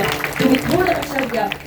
परमार्थाचा महामेरू तुकोबारा यांच्या जीवनातला पाहताय, पण त्याच्या मागे त्यागाची भूमिका असणारी आवली तुम्हाला कळाली पाहिजे. छत्रपती शिवाजी महाराजांनी 80,000 सोन्याच्या मोहरा पाठवल्या. महाराजांच्या घरी ज्या वेळेला मोहरा आल्या त्यावेळेला तुकोबाराया तिथं नव्हते आणि ज्या वेळेला महाराज तिथं नव्हते त्यावेळेला इकडे पहा ओ झापची मंडळी असं म्हणतात. जुना एक संत तुकाराम म्हणून पिक्चर आहे, त्या पिक्चर मध्ये आवलीचं पत्र फार सुंदर दाखवलं. आवलीनं ते सगळे दागदागिने परिधान केले, काही डोक्यामध्ये घातले, काही दंडामध्ये घातले, काही दागिने आपल्या मुलांच्या अंगावरती घातले. तुकोबाराया त्यावेळेला नव्हते. महाराजांचं येणं झालं आणि महाराजांचं येणं झाल्याच्या नंतर तुकोबारायांच्या पत्नीला म्हणजे या ज्या वेळेला पाहिलं त्यावेळेला तुकोबारायांनी सांगितलं, आवले हे सगळं काढून टाक. आवलीला राग आला. आवली म्हटली, जमणार नाही त्यांनी, आतापर्यंत या ठिकाणी तुमच्याकडनं मला मिळालं नाही, माझी मंगळाई नवसाला पावली म्हणून 80,000 सोन्याच्या मोहरा माझ्या दारामध्ये आल्या. तुकोबा म्हणले, आवले असं काहीच नाही आई, अगं हे सगळं आपल्याला मातीप्रमाणे हे आपल्याला नकोय. नकोय म्हटल्यानंतर आवलीचा राग अजून वाढला आणि आवलीनं सांगितलं, म्हटली धनी आतापर्यंत तुम्ही काळजी घेतली नाही, पण जर माझ्या प्रारब्धानं मला मिळत असेल तर तुम्हाला काय हरकत आहे? बाबा एक वाक्य सांगते ऐका. छत्रपती शिवाजी महाराजांचा एक मावळा असा पुढे आला आणि त्या मावळ्यानं पुढे येऊन असं म्हणतात, तुकोबारायांना सांगितलं, म्हटले महाराज जर जर तुमच्या बायकोला ते जर घ्यायचं असेल तर आमच्या राजांची त्याबाबत कोणतीच हरकत नाही. जर तुमच्या पत्नीला हे पाहिजे असेल तर ते घेऊ द्या. एवढे शब्द त्या मावळ्याच्या तोंडातून बाहेर पडले आणि तेवढ्यामध्ये आवलीचे डोळे चकाकले. आवलीनं एक एक दागिना काढून ठेवला आणि मग एक एक दागिना असा पुढे ठेवला आणि सगळे दागिने काढून टाकल्याच्या नंतर त्याच मावळ्याच्या समोर आवली जाऊन उभी राहिली आणि सांगितलं, म्हटले क्षमा असावी, माफी असावी, चुकलं माझ्याकडनं, थोड्या वेळा करता का होईना पण मी विसरून गेले होते का माझ्या आयुष्यामध्ये माझा धनी माझा मालक आज माझ्या करता सगळ्यात मोठा दागिना आहे. कोणी सांगितलं? हे आवलीचे उद्गार आहेत. आता नीट ऐका. असं म्हणतात, छत्रपती शिवाजी महाराज त्याच वेळेला पुढे आले आणि छत्रपतींनी आवलीकडे पाहिलं, तुकोबारायांच्या पायावरती डोकं ठेवलं आणि तुकोबारायांना सांगितलं, म्हणजे धन्य आहे तुमची पत्नी महाराज. अहो अशी पत्नी आणि अशी जर माता जर खरंच महाराष्ट्राला मिळाली तर हजारो शिवबा आणि हजारो तुकोबा जन्माला येतील. याच्याकरता या ठिकाणी तुमच्या पत्नीसारखी फक्त पत्नी पाहिजे. ऐका इकडे पहा, प्रपंच सोडणं इतकं सोपं नाहीये, जोडणं फार सोपं आहे. पण ऐका, आजही मला असं वाटतं की ज्यानं जोडण्याचा प्रयत्न केलाय मंदिर त्याचं झालं नाही, ज्यानं त्याग केलाय मंदिर फक्त त्याची झाली. तुकोबारायांच्या त्यागाच्या भूमीकडे आम्ही पाहतोय त्या वेळेला आम्हाला कळतंय महाराजांची संसाराप्रती कोणतीच ओढ नाही. म्हणून महाराजांनी स्पष्टपणे सांगितलं, देवा हे सगळ्याला आग लागली तरी चालेल पण मुखामध्ये तुझं नामस्मरण पाहिजे. अभंगाचं पहिलं चरण.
कमीत कमी एखाद्यानं तरी मला असं करायचं ना, एखाद्यानं तरी. हा काय हुशार लोक आहे, पण खरं सांगू का, एवढं आजूबाजूचं सगळं वातावरण पाहत असताना मला असं वाटत नाही या झापमध्ये कीर्तन चाललंय. असं वाटतंय तुकोबारा यांच्या देहूतच जणू काही कीर्तन करते. एवढा सुंदर सुगडा ऐका, एका प्रमाणावरती मला बोललं पाहिजे आणि म्हणून मी बोलते.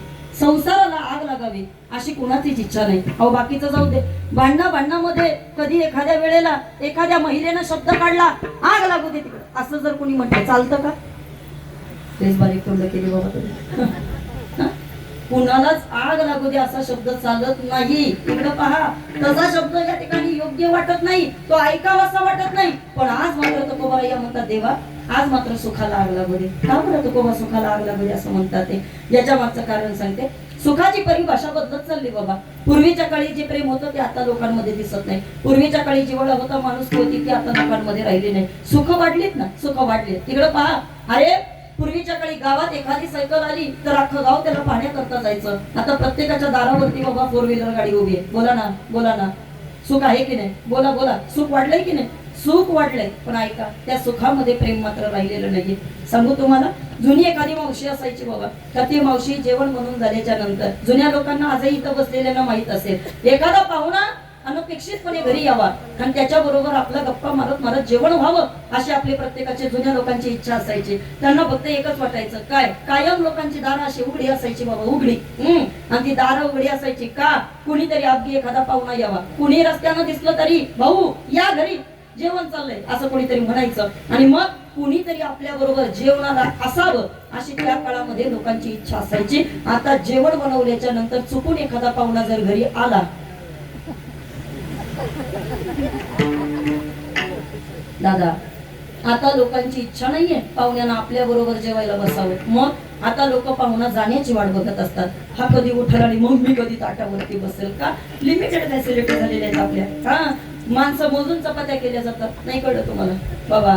ऐका, हे तुमच्याकडे साधनं वाटलेली आहेत, पण आपल्याकडे मात्र तसं प्रेम पहिल्यासारखं व्हायला नाही. आमचे गुरुजी नेहमी सांगायचे, बाबा त्या काळामध्ये काही नसताना सुद्धा एखाद्या पाहुण्याला खायला घालण्याची दानत जुन्या लोकांमध्ये होती. आणि आता लोकांकडे सगळं असताना सुद्धा जर पाहुणा जाण्याची इच्छा जर होत असेल तर आपल्यासारखे गरीब या ठिकाणी आपणच आहेत, हे कायम लक्षात राहिलं पाहिजे. त्याच्या श्रीमंतीला काहीच किंमत नाही. सांगा मला, बसलेल्या लोकांनी कोटभर रुपयाचा बंगलाय, पण त्याच्यामध्ये जर मायबाप सुखानं जेवत नाहीयेत तर काय अर्थ आहे त्या तुमच्या श्रीमंतीला? बसलेल्या लोकांनी उत्तर द्या आणि मला सांगा. भरपूर प्रॉपर्टी आहे तुमच्याकडं, पण बहीण भावाचं नातं या ठिकाणी तुम्हाला गोडी गुलाबीना निभावता येत नाही. काय उपयोग आहे तुमच्या संपत्तीला? पैसा सर्वस्व नाहीये, कायम लक्षात ठेवा. पण पैशाच्या पलीकडे जपली जाणारी नाती महत्वाची होती. आज त्याच सुखांमुळे आज बाबा नाती नात्यांमध्ये आम्हाला दिसत नाहीये. उलट नाती म्हणजे ना ती, हा, आता ती पहिल्यासारखी दिसत नाही. तुकोबारायांनी सांगितलं, आमचाच काळ असा आम्ही पाहिलेला आहे की आम्ही पाहिलं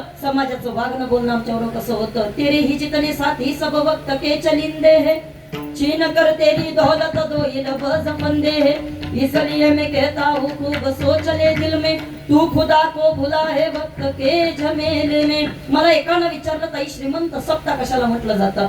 सांगा ताई तुमच्या लेखे श्रीमंत सप्ता कोणता? उत्तर आहे का? ओ जापचे सगळे लोक, माझं मत आहे, तुम्ही कीर्तन करायला किती पैसे देता त्याच्यावरनं तुमच्या सप्ताची उंची ठरत नाही. तुमच्या गावामध्ये या ठिकाणी मंडप तुम्ही किती मोठा घातला याच्यावरनं तुमच्या सप्ताची श्रीमंती कळत नाही. तुम्ही लोकांना काय खायला घातलं याच्यावरनं तुमच्या सप्ताची श्रीमंती कळत नाही. मग जोपर्यंत गावामध्ये हे टोपी घातलेले धोत्रावाली माणसं इथं तुम्हाला दिसतात, ते जोपर्यंत अजूनही मायेनं हात फिरवणाऱ्या या माता माऊल्या तुमच्या गावामध्ये आहेत, आणि जोपर्यंत परमार्थ जपणारी, परमार्थ या ठिकाणी जपून ठेवणारी ही श्रीमंत माणसं जोपर्यंत तुमच्या गावामध्ये आहेत ना, समजून जायचं तुमच्या गावचा सप्ताह सगळ्यात श्रीमंत आहे, सगळ्यात श्रीमंत आहे.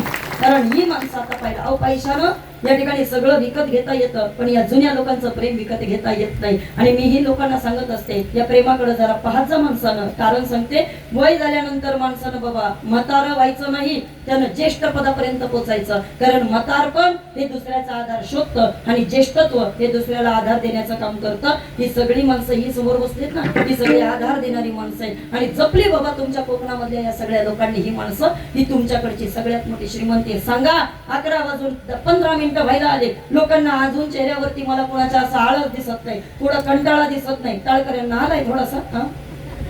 नाही नाही नाही आला. इकडे पहा, सॉरी बरं का, ऐका, अजून कुणाच्या चेहऱ्यावरती आम्हाला कंटाळा दिसत नाहीये, याच्यापेक्षा दुसरी श्रीमंती सप्ताची काय असू शकते? बाबा बाबा ऐका ना, सगळ्या महिला वर्ग उत्तर द्या आणि मला सांगा, खरंच घरामध्ये गेल्यानंतर हे समाधान मिळणार आहे का? बोला, काय घरामध्ये गेल्याच्या नंतर? घरामध्ये गेल्याच्या नंतर काहीच नाही बाबा. ज्यांच्या करता करतोय ते पावलं पावली नाराज करतात, ते ज्यांच्या करता प्रयत्न चालले ते कायम आपलं मन दुखावतात. ते एक ना एक दिवस तरी आयुष्यामध्ये एकदा तरी आपण सगळेजण आपल्या आईला बोललोय, आई तुला काही कळत? मी पण बोलली बाबा, आपण सगळेजण आपल्या आईला एकदा तरी बोललोय, आई तुला काही कळत नाही. बाकीचं सगळं जाऊ दे. पुरुष वर्ग ऐका, अहो आपण ज्या नातवंडांवरती प्रेम करतोय, खरं खरं सांगा, त्या नातवंडांचं आता आपल्यावरती प्रेम राहिलंय का? बोला पटकन. त्या नातवंडांचं आता आपल्यावरती प्रेम राहिलं नाही. तुम्ही पोराला कधीतरी मांडीवरती घ्या आणि तुमच्या नातवाला तुम्ही फक्त जवळ घेऊन बोला की बाळा अरे हे असं नाही तसं. ते बाळ आपल्या आजोबाला सांगत असतं, बाबा तुम्हाला काही कळत नाही. आमच्या मॅडमने आम्हाला असंच सांगितलं. म्हणता की नाही? बोला ना, म्हणता की नाही? ज्या अर्थी पूर्वीसारखी नातवंड राहिली नाही, ज्या अर्थी पूर्वीसारखी माणसं राहिली नाही, ज्या अर्थी सुख सुविधा वाढलेले आहेत पण पूर्वीसारखं काही दिसत नाही, तर तुकोबारायांनी देवाला सांगितलं, देवा अरे याच्यापेक्षा भयंकर परिस्थिती येण्यापेक्षा आगी लागोत या सुखा आग लागू दे देवा, नकोच मला ते काही. मला आता त्याच्यापेक्षा पलीकडे जायचंय. आणि त्याच्यापेक्षा पलीकडे जाण्याची इच्छा का तुकोबारायांना झाली, तर त्याच्या मागचं कारण सांगते. 42 वर्ष तुकोबारायांनी हा परमार्थ जपला आणि 42 वर्ष परमार्थ जपल्यानंतर एका वारी करता तुकोबाराया फक्त या ठिकाणी कमी पडले. एकच वारी महाराजांच्या जीवनातली कमी झाली आणि एक वारी कमी झाली. येणाऱ्या जाणाऱ्या प्रत्येकाला तुकोबाराया म्हणायचे, येत या पुशे जाती या धाडी निरोप जा. विटेवरच्या मालकाला सांगा या तुकोबाला तुझ्याकडे येता आलं नाही. असं म्हणतात. विश्वाच्या मालकानं रामेश्वर भट्टांना, गंगारामजी मवळांना, संताजींना प्रश्न विचारला, तुकोबा का बरं पंढरपूरला आले नाही? त्यावेळेला उत्तर दिलं आणि सांगितलं, तुकोबांच्या अंगामध्ये ताप आहे, महाराजांना येता आलं नाही. विटेवरच्या मालकानं गरुडाला सांगितलं, जा गरुड देवा आणि तुकोबारायांना घेऊन या. गरुड देव तिथून निघाले, पण ज्या वेळेला तुकोबारायांच्या झोपडीपर्यंत आले तोपर्यंत या ठिकाणी तुकोबारायांचा राग मात्र आता कुठेतरी वर चढलाय. महाराजांनी सांगितलं, हे गरुडा तुझ्या येण्यामागचं कारण काय? अरे वाऱ्या केल्या त्या विश्वाच्या मालका करता, घराघरावरती तुळशी पत्र ठेवलं ती केवळ आणि केवळ त्या विटेवरच्या मालका करता. आणि आज जर त्यानं तुला आम्हाला नेण्याकरता पाठवलं असेल तर जाऊन निरोप द्या आणि तुमच्या देवाला जाऊन सांगा, हा तुकोबा तुमच्या बरोबर यायला तयार नाही. गरुडाचे पायी ठेवी वेळोवेळा डोई, वेगी आणावा तो हरी, मज देना ते उद्धारे. मी तुमच्या सोबत येणार नाही. विश्वाच्या मालकाला काळजी वाटली आणि विश्वाचा मालक तुकोबारायांच्या झोपडीच्या दिशेने निघाला. म्हणजे काय झालं तुकोबा, एवढं कोणी रागवत असतं का? महाराजांनी सांगितलं, देवा खरं सांगू का, तुझ्यावरती नाही रागवायचं मग कोणावरती रागवायचं? देवा तुझ्या बरोबर नाही भांडायचं तर मग कोणाबरोबर भांडायचं? तुझं माझं नाही भेद केला सहज विनोद, तुझ्या बरोबर नाही तर देवा कोणाबरोबर बोललं पाहिजे? मला प्रपंचातल्या लोकांबरोबर गप्पा माराव्याशा वाटत नाही. तुका म्हणे आम्हा एकांताचा वास, मला एकटं राहावंसं वाटतंय देवा. मला असं वाटतं माझं हित मी या ठिकाणी स्वतः केलं पाहिजे आणि म्हणून देवा माझं भांडण तुझ्या बरोबर होतं. पण आता मात्र देवा तुला पाहिलं आणि एक मनामध्ये समाधान आलं. का? कारण ज्या वेळेला तुकोबारायांना नेण्याकरता विश्वाचा मालक येतोय त्यावेळेला तुकोबारायांनी सगळ्या लोकांना या ठिकाणी सांगितलं. नामदेवरायांनी ते वर्णन करताना या ठिकाणी शब्द खर्च केले आणि नामदेवरायांनी सांगितलं, काय अवस्था आहे तुकोबारायांची. ऐका, पिवळा पितांबर कैसा गगनी झळकला, कैसा गगनी झळकला.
पिवळा पितांबर कैसा गगनी झळकला. आपल्या करता येईल का विमान? अंदाज माझ्याकरता आलं होतं एकदा हार घालायच्या टायमाला इथे ते पहिलं नाही का बाबा असायचं मध्यंतरी झालं होतं लोकांची बरीच फॅशन निघाली होती ते आम्ही ठाण्याला गेलो सप्त्याला आणि त्या ठाण्याच्या सप्त्यामध्ये महाराज असं ते विमान आलं आल्याच्या नंतर मला इतकं समाधान आलं असा भरगच्च समाज तेवढ्यामध्ये माझ्याकरता विमान यावं मी म्हटलं चला महाराजांनंतर आपलाच नंबर हा चला म्हटलं कृतकृत्य झालो इच्छा केली ते पावलं याच्यापेक्षा अजून काय हा पण ते विमान असं माझ्यापर्यंत आलं इतकं कौतुक आणि इतकं समाधान वाटलं होतं मला म्हणलं चला इतकं आपल्याकरता सुद्धा विमान आलं पण ते बरोबर माझ्यापर्यंत आलं त्यानं असं हार माझ्या गळ्यामध्ये टाकलं बाबा ते परत गेलं इतका राग आला मला म्हणलं काय विमान आहे बाबा आपल्याकरता आलं ते परत गेलं त्या आयोजकांना मी बोलवलं कीर्तन झाल्याच्या नंतर म्हटलं दादा सगळं जाऊ द्या पण म्हणजे ही विमानाची संकल्पना कोणाची ते कार्यकारी मंडळ म्हटलं ताई आमचीच होती म्हणजे विजेचा सप्ताह चालू म्हणजे चला महाराजांकरता विमान आलं होतं आम्ही सगळ्या कीर्तनकारांकरता विमान पाठवलंय म्हटले आणि मग म्हणजे काय झालं ताई त्याच्यामध्ये काय एवढं चुकीचं झालं का म्हटलं चुकीचं नाही म्हटलं फारच चुकीचं झालं अहो म्हटलं ते विमान आलं आणि विमान आल्याच्या नंतर ते माझ्यापर्यंत थांबलं आणि ते मग हार टाकून म्हटलं परत निघून गेलं हा म्हटलं अहो तुम्ही तर ते खोटं विमान पाठवलं हा म्हटलं महाराजांकरता खरं खरं विमान आलं होतं त्यानं सांगितलं महाराज खरे होते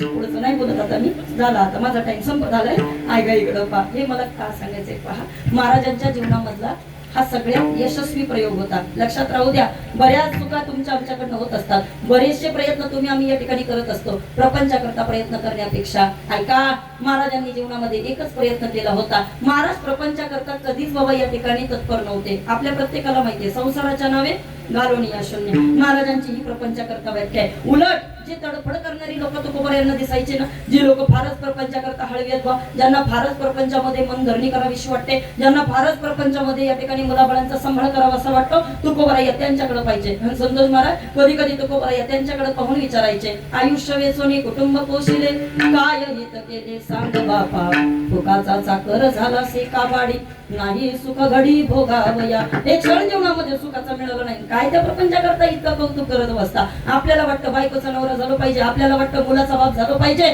पण काहीच उपयोग नाही बाबा ही सगळी लोक एक दिवस आपली किंमत करतात म्हणून तुकोबराया म्हटले देवा याच्यावरती आता या ठिकाणी मी पूर्णपणे चुकीची फुल्ली मारली आगी लागवत या सुखा नकोच मला ते सुख देवा का कारण ते क्षणभरा करता फक्त सुख देतं पण त्याच्या आतमध्ये मात्र फक्त त्याचं मूळ दुःखाचं आहे कारण संसार दुःख मूळ प्रमाणे तुमची प्रत्येकाची पाठ आहे मग तुकोबाऱ्यांना एकदा लोकांनी विचारलं ओ तुकोबा काय हो संसाराला आग लागू दे सुखाला आग लागू दे म्हणता तुम्ही त्याच्यामध्ये आहे याच्यामध्ये तरी तुम्हाला काय मिळालं त्याचं उत्तर आम्हाला द्या महाराजांनी सांगितलं अजून काय मिळायचं बाकी माझ्या विठोबाचा काही प्रेम भाव आपण चिंते होय गुरु मागे पुढे उभा राहे सांभाळीत आमच्या प्रत्येक या ठिकाणी संकटामध्ये विश्वाचा मालक आमच्या सोबत आहे अरे याच कोपोलीकडे वळल्याच्या नंतर एवढा मोठा तिथं धाकट्या पंढरीमध्ये सोहळा पाहतो आणि त्या धाकट्या पंढरीतल्या सोहळ्याकडे पाहिलं तर तुकोबरायांच्या मिरच्यांचा ढीग असा डोळ्याच्या समोर येतो अरे विश्वाच्या मालकानं तुकोबरायांच्या मिरच्यांची उधारी मागण्याकरता याच खोपोलीमध्ये बाबा लोकांकडे जावं आणि दारोदारी या ठिकाणी फिरावं आणि उधारी चुकती करावी एका सावकाराने विचारलं कोण तुम्ही महाराजांच्या नावानं आमच्या दारामध्ये येताय कोण आहे कोण तुम्ही व्यवहार त्यांच्या बरोबर झाला होता तुम्ही कोण असं उत्तर विचारल्यानंतर बाबा विश्वाच्या मालकाने एका सावकाराला दिलेलं उत्तर आहे आणि सांगितलं मी कोण ऐका येरू म्हणे शारंगधर तुका शेठ वाणी देऊ कर मी तयाचा चाकर आलो मागाया उधार विठोबा रखुमाया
तया सुखा जेने हरी नये मुखा. तुकोबरा या अभंगाच्या पहिल्या चरणामध्ये विश्वाच्या मालकाला सांगतात, देवा मुखामध्ये तुझं नामचिंतन नसेल तर मग मात्र त्या सुखाला आग लागू दे. इकडं पाच सगळे झापची मंडळी, वैभवशाली परमार्थ चालू झाला आणि प्रपंचामध्ये तुम्हाला आम्हाला आता सगळ्याच गोष्टी सुख सुविधा या ठिकाणी प्राप्त झाल्या. पण मला हे का सांगायचंय ऐका.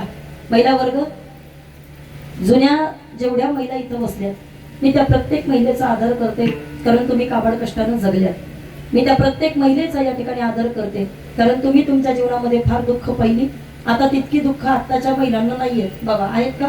बोला बोला पटकन. महिला वर्ग, आत्ताच्या महिलांना दुःख आहेत का? आत्ताच्या महिलांना दुःख नाही, आत्ताच्या महिलांना त्रास नाही, आत्ताच्या महिलांना काहीच नाही. पण आता मी सांगते तुम्हाला, पहा, तसा प्रपंच या ठिकाणी सुखी होत नाही, पण त्याच्याकरता ऍडजस्टमेंट लागतं. संतवीर बंड तात्या करडकरांचं वाक्य, तात्या सांगतात की बाबा रे, जर तुम्हाला प्रपंच सुखाचा करायचा आहे तर त्याच्याकरता adjustment is the best policy. तुम्हाला ऍडजस्टमेंट करावी लागते. आयुष्याची ध्येय तुम्हाला कळाली पाहिजे. काय ध्येय आहे? Think for a while my dear, what will go with you and who will go with you. आयुष्याच्या शेवटी माणसाने विचार करायचा की तुम्हाला जायचंय कुठं. बरं, जिथं तुम्ही ज्या प्रवासाकरता निघालात, इकडे पहा सगळेजण ऐका, ज्या प्रवासाकरता तुम्ही सगळेजण चाललात तिथं जाताना तुम्ही सोबत काय निघू शकता आणि तुम्ही सोबत कुणाला निघू शकता, हा विचार ज्याचा त्यानं प्रत्येकानं केला पाहिजे. उत्तर ऐका, nothing will go with you and nobody will go with you. तुमच्या सोबत कुणीच जाणार नाहीये आणि तुमच्या सोबत काहीच जाणार नाहीये. तुकोबरा यांनी येणाऱ्या जाणाऱ्या प्रत्येकाला विचारलं होतं वैकुंठ गमनाच्या दिवशी की चला कुणाला यायचंय का? 8 दिवस झालाय देव माझ्याकडे, पाहुणे घराशी आजी आले ऋषिकेशी, काय करू उपचार कोप मोड की जर्जर. देव माझ्यापाशी आलाय, माझ्याकडे देण्याकरता काही नाही आणि कण्याचं जेवण माझ्याकडे देवानं केलंय, चला कुणाला यायचं असेल तर. पण त्याही वेळेला सगळ्यांनी नकार दिला. महाराजांनी सांगितलं जाऊ दे, तुम्हाला कुणाला यायचं नसेल हरकत नाही, पण येणाऱ्या जाणाऱ्यांना विचारायचे तुकोबा, तुम्ही संकाधिक संत मनविता कृपावंत, एवढा करा उपकार सांगा देवा नमस्कार, भाकावी करुणा विनवा पंढरीचा राणा, तुका म्हणे मजा आठवा मुळ लवकरी पाठवा, आता तुम्ही कृपावंत साधू संत जीवलग गोमटे ते करा माझे भार वजे तुम्हासे. माझं फक्त एकच म्हणणं आहे, आम्हाला या ठिकाणी त्या परमात्म्याकडे जायचंय. का बरं तुकोबा या तुम्ही जाण्याची भाषा करता? का बरं तुम्हाला या संसार नकोसा वाटतो? आणि बरं, जिकडं तुम्ही चालला तो प्रवास सुखाचाच असेल याचं गॅरंटी काय? कदाचित तुम्हीच आम्हाला सांगता मरणानंतरचं सुद्धा दुःख आहे, मग तुम्ही आता निघालात तो प्रवास सुखाचाच असेल असं कसं काय सांगू शकता? महाराजांचा एक अभंग आहे, कधी वेळ मिळाला तर वाचा आणि कधी वेळ मिळाला त्याच्यावरती चिंतन करायचा प्रयत्न करा. क्षणभरी आम्ही सोशिले वाईट साधिले अविटणीच्या सुख, सांडी मांडी मागे केल्या बरोबरी, अधिकची परी दुःखाची या, आणि तुका म्हणे येणे जाणे नाही आता, राहिलो अनंताची पायी. आता ज्यांच्याकडे चाललोय ना ती वाट आम्हाला सुख देणारी आणि समाधान देणारी आहे. पावलो पावली माणसांचे चेहरे बदलताना आम्ही पाहिले आणि इकडे लक्ष द्या. यांच्याकरता आता या ठिकाणी तडफड करत बसू नका, ऍडजस्टमेंट करायचा प्रयत्न करा, तरच संसार कडेला जाऊ शकतो. जुन्या माणसांना माझं एक कळकळीचं सांगणे, तुम्ही केलेले श्रम आम्ही या ठिकाणी नक्कीच डोक्यावरती ठेवतोय आणि तुम्ही केलेल्या आशीर्वादानच आम्ही जीवन जगतोय. पण घरातली भांडणं कमी करायची असतील तर एवढ्या जुन्या बायका इथं बसल्या, त्यांना माझी सांगण्याची एकच फक्त या ठिकाणी विनंती राहील की ऐका, तुमच्या सुनांना तुमच्या लेकांना आता चांगला पगार चालू झालाय हे फक्त डोक्यात ठेवा. आताची मुलं आपली 4 व्हीलर गाडीमध्ये फिरतात, आताची आपली मुलं चांगल्या सुख सुविधा उपभोगतात. तुमच्या काळामध्ये काहीच नव्हतं, आताच्या मुलांना सगळं भेटतंय, त्यामुळे त्यांना शिकवायला जायचा प्रयत्न आपण करायचा. लईच बारीक तोंड केली तुम्ही. ते पहा, आता कोणी तुमचं ऐकणार नाहीये आणि कोणी आता ऐकायच्या मानसिकतेमध्ये राहिलेलं नाहीये. 11, 11:30 नंतर कीर्तन लोक ऐकत नाही बाबा. तुमच्याकडे कोण ऐकत बसणार? कोण ऐकत बसणार आहे? हे नाही चालत, असं प्रॅक्टिकल जीवन आहे. आणि म्हणून जर या ठिकाणी तुम्हाला करायचंय तर काही गोष्टी सोडायला शिका. तुकोबा म्हटले आता बास झाला परमार्थ आणि बास झालं या ठिकाणी आता प्रपंच, आता परमार्थ सुद्धा नको आणि आता प्रपंच सुद्धा नको आगी लागो तया सुखा आता बाद झालं. मग तुकोबारा यांनी सांगितलं मज होत का विपत्ती पांडुरंग राहो चित्ती देवा तू चित्तामध्ये राहा बाकी दुसरं काही नको. विपत्ती काय यायच्यात ते येऊ दे काय लोकांना त्रास द्यायचा ते देऊ दे. बास तुका म्हणे मुखी असो तुझे नाम देईल तो श्रम देवो काळ. मला काय श्रम भोगायचंय ते माझं मी बघेल फक्त मुखामध्ये देवा तुझं नाव असलं पाहिजे. पुढे जाऊन तुकोबारा यांनी सांगितलं जळो ते समूळ धन संपत्ती उत्तम कुळ. देवा अरे भोग येते भोगावे लागतात आणि आलिया भोगाशी असावे सादर. असं म्हणत म्हणत 42 वर्षाचा प्रवास केलाय. प्रत्येक गोष्टीला सामोरं गेलोय. बरे झाले देवा बरे झाले देवा असं करत करत प्रत्येक गोष्टीवरती मात टाकली. आता देवा इथून पुढे मला बरं झालं म्हणायचं नाही वाईट झालंय म्हणायचं नाही. आता कुणाविषयी तक्रार करायची नाही. जड होते समूळ सगळं काही देवा माझ्याकडनं आता तू दूर नेलं तरी चालेल. धन नको संपत्ती नको उत्तम कुळ नको काहीच नको. आता फक्त एकच इच्छा आहे काय इथून पुढच्या कालखंडामध्ये माझ्या फक्त तू समोर पाहिजे बाकी दुसरं काहीच नको. आणि तुझी सेवा घडू दे अभंगाचं शेवटचं चरण. तुका म्हणे देवा तुका म्हणे देवा तुका म्हणे देवा तुका म्हणे देवा तुका म्हणे देवा तुका म्हणे देवा तुका म्हणे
शाळेतले मंडळी सोडून बाकी बघा खाली.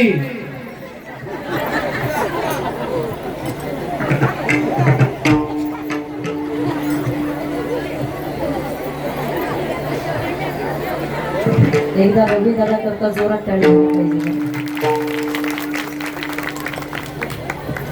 कोणी प्रमाणाचा बादशाह म्हणतं, कोणी आवाजाचा जादूगार म्हणतं, पण मी एक खरं सांगू का, रवी दादा म्हणजे आपल्या संपूर्ण कोकण प्रांतातील वारका संप्रदायाचा बादशाह. आणि खरंच दादा या ठिकाणी अतिशय सुंदर वाटलं होतं. आता 12 वाजले आणि चेहऱ्यावरचे 12 पण तुम्ही ते घालवले सगळ्यांचे, आणि म्हणून सर्वांचे मनपूर्वक आभार. या कार्यक्रमाकरता हर्षल दादा गोड अशा रीतीने या ठिकाणी सगळे सहकार्य करणारी माझी माणसं आहेत, आणि सर्वांचे मनपूर्वक आभार व्यक्त करते. कारण तुम्ही सगळे माझ्याकरता सगळे VIP आहात. एकाचं नाव राहिलं तर उगाच माझ्यावरती या ठिकाणी काहीतरी आरोप होईल. त्यामुळं मनवी दादा सर्वांचं नाव आलं असं आपण या ठिकाणी समजूया. आणि या कार्यक्रमाकरता ज्यांनी आमंत्रित केलं या ठिकाणी आमचे संतोष भाऊ मोरे, त्यानंतर कार्यक्रमाकरता अनंता महाराज, त्यानंतर या कार्यक्रमाचे सूत्रधार आणि आपले मार्गदर्शक गुरुवारी हरिभक्त परायण आमचे अमृत महाराज मोरे यांच्या विनंतीला मान देऊन इथे येण्याचा योग प्राप्त झाला. महाराजांचं उद्या कीर्तन आहे. कार्यक्रमाकरता लाभलेले आदरणीय आपल्या संपूर्ण महाराष्ट्राचं वैभव महाराष्ट्रभूषण गुरुवर्य हरिभक्त परायण आमचे असणारे किरणजी महाराज कुंभार यांचेही मी मनपूर्वक आभार व्यक्त करते. सगळी ज्येष्ठ श्रेष्ठ या ठिकाणी जुने कीर्तनकार मंडळी उपस्थित आहेत. दादा, बऱ्याच वेळेला या ठिकाणी तुम्ही सगळेजण मला ऐकताय आणि एवढ्या वेळा ऐकून सुद्धा तुम्ही मला पुन्हा पुन्हा या परिसरात बोलवताय. ही खरं तर तुमच्यावरच्या माझ्याकडच्या असणाऱ्या प्रेमाची पोचपावती आहे की जी मला कायमस्वरूपी तुमच्याकडनं मिळते. म्हणून सर्वांचे आभार, वेणेकरांचे, चोपदारांचे, टाळकऱ्यांचे, महिला वर्गांचे, आलेल्या सर्व माता माऊल्यांचे, बाहेरच्या आलेल्या पाहुण्यांचे, कार्यक्रमाकरता आपल्या मावळ मुक्ताई रुपाली माऊली युट्यूब चॅनलच्या सर्व आदरणीय रुपालीताई नाणेकर आपलेही मनपूर्वक या ठिकाणी आभार व्यक्त करते. या कार्यक्रमाला खरं तर 1 लाख लोकांची उपस्थिती मिळणं पॉसिबल नव्हतं, पण लाखो लोकांपर्यंत महाराष्ट्रभर हा कार्यक्रम आणि या झाप गावच्या परमार्थाचं वैभव आता ज्यांच्या माध्यमातून आपल्याला या ठिकाणी खरं तर पाहायला मिळणार आहे त्या आदरणीय आमच्या रुपालीताई तुमचे मनपूर्वक आभार. मी देवाकडे प्रार्थना करेन की दादा उदंड आयुष्य या सगळ्या लोकांना खरं तर ते परमात्म्यानं द्यावं.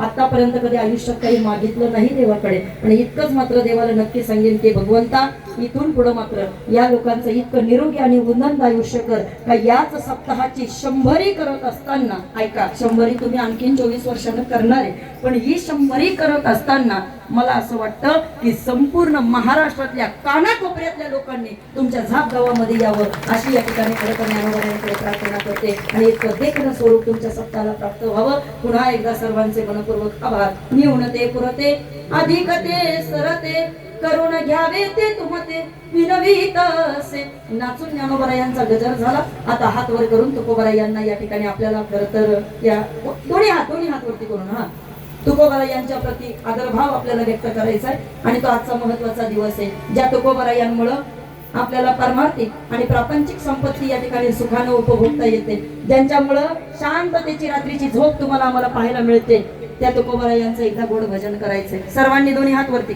सगळ्यांनी. तुकाराम तुकाराम तुकाराम तुकाराम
ज्यांचं आपल्याकडे येणं झालं असे आमचे परमार्थ प्रेमी परमादरणीय परमश्रद्धेय माननीय संतोषजी महाराज मालपोटे मी मनपूर्वक या ठिकाणी आपले आभार व्यक्त करते. पहिल्यांदाच एवढ्या लांबचा प्रवास खरं तर महाराजांनी माझ्यासोबत केला, पण सहज तुमच्या कोकणकडच्या लोकांचा परमार्थ बघायचा होता. मालपोटे महाराज साक्षीदार आहे. ऐका आता इकडे पहा, 1 मिनिट शेवटचा घेणार आहे. महाराज साक्षीदार आहे म्हणून बोलते आणि जाणीवपूर्वक बोलते. मावळ तालुक्यामध्ये कधी कीर्तनाला आलात तर महाराजजी 9च्या पुढे तुम्ही 1 मिनिट कीर्तन केलं आमच्या लोकांना आवडत नाही.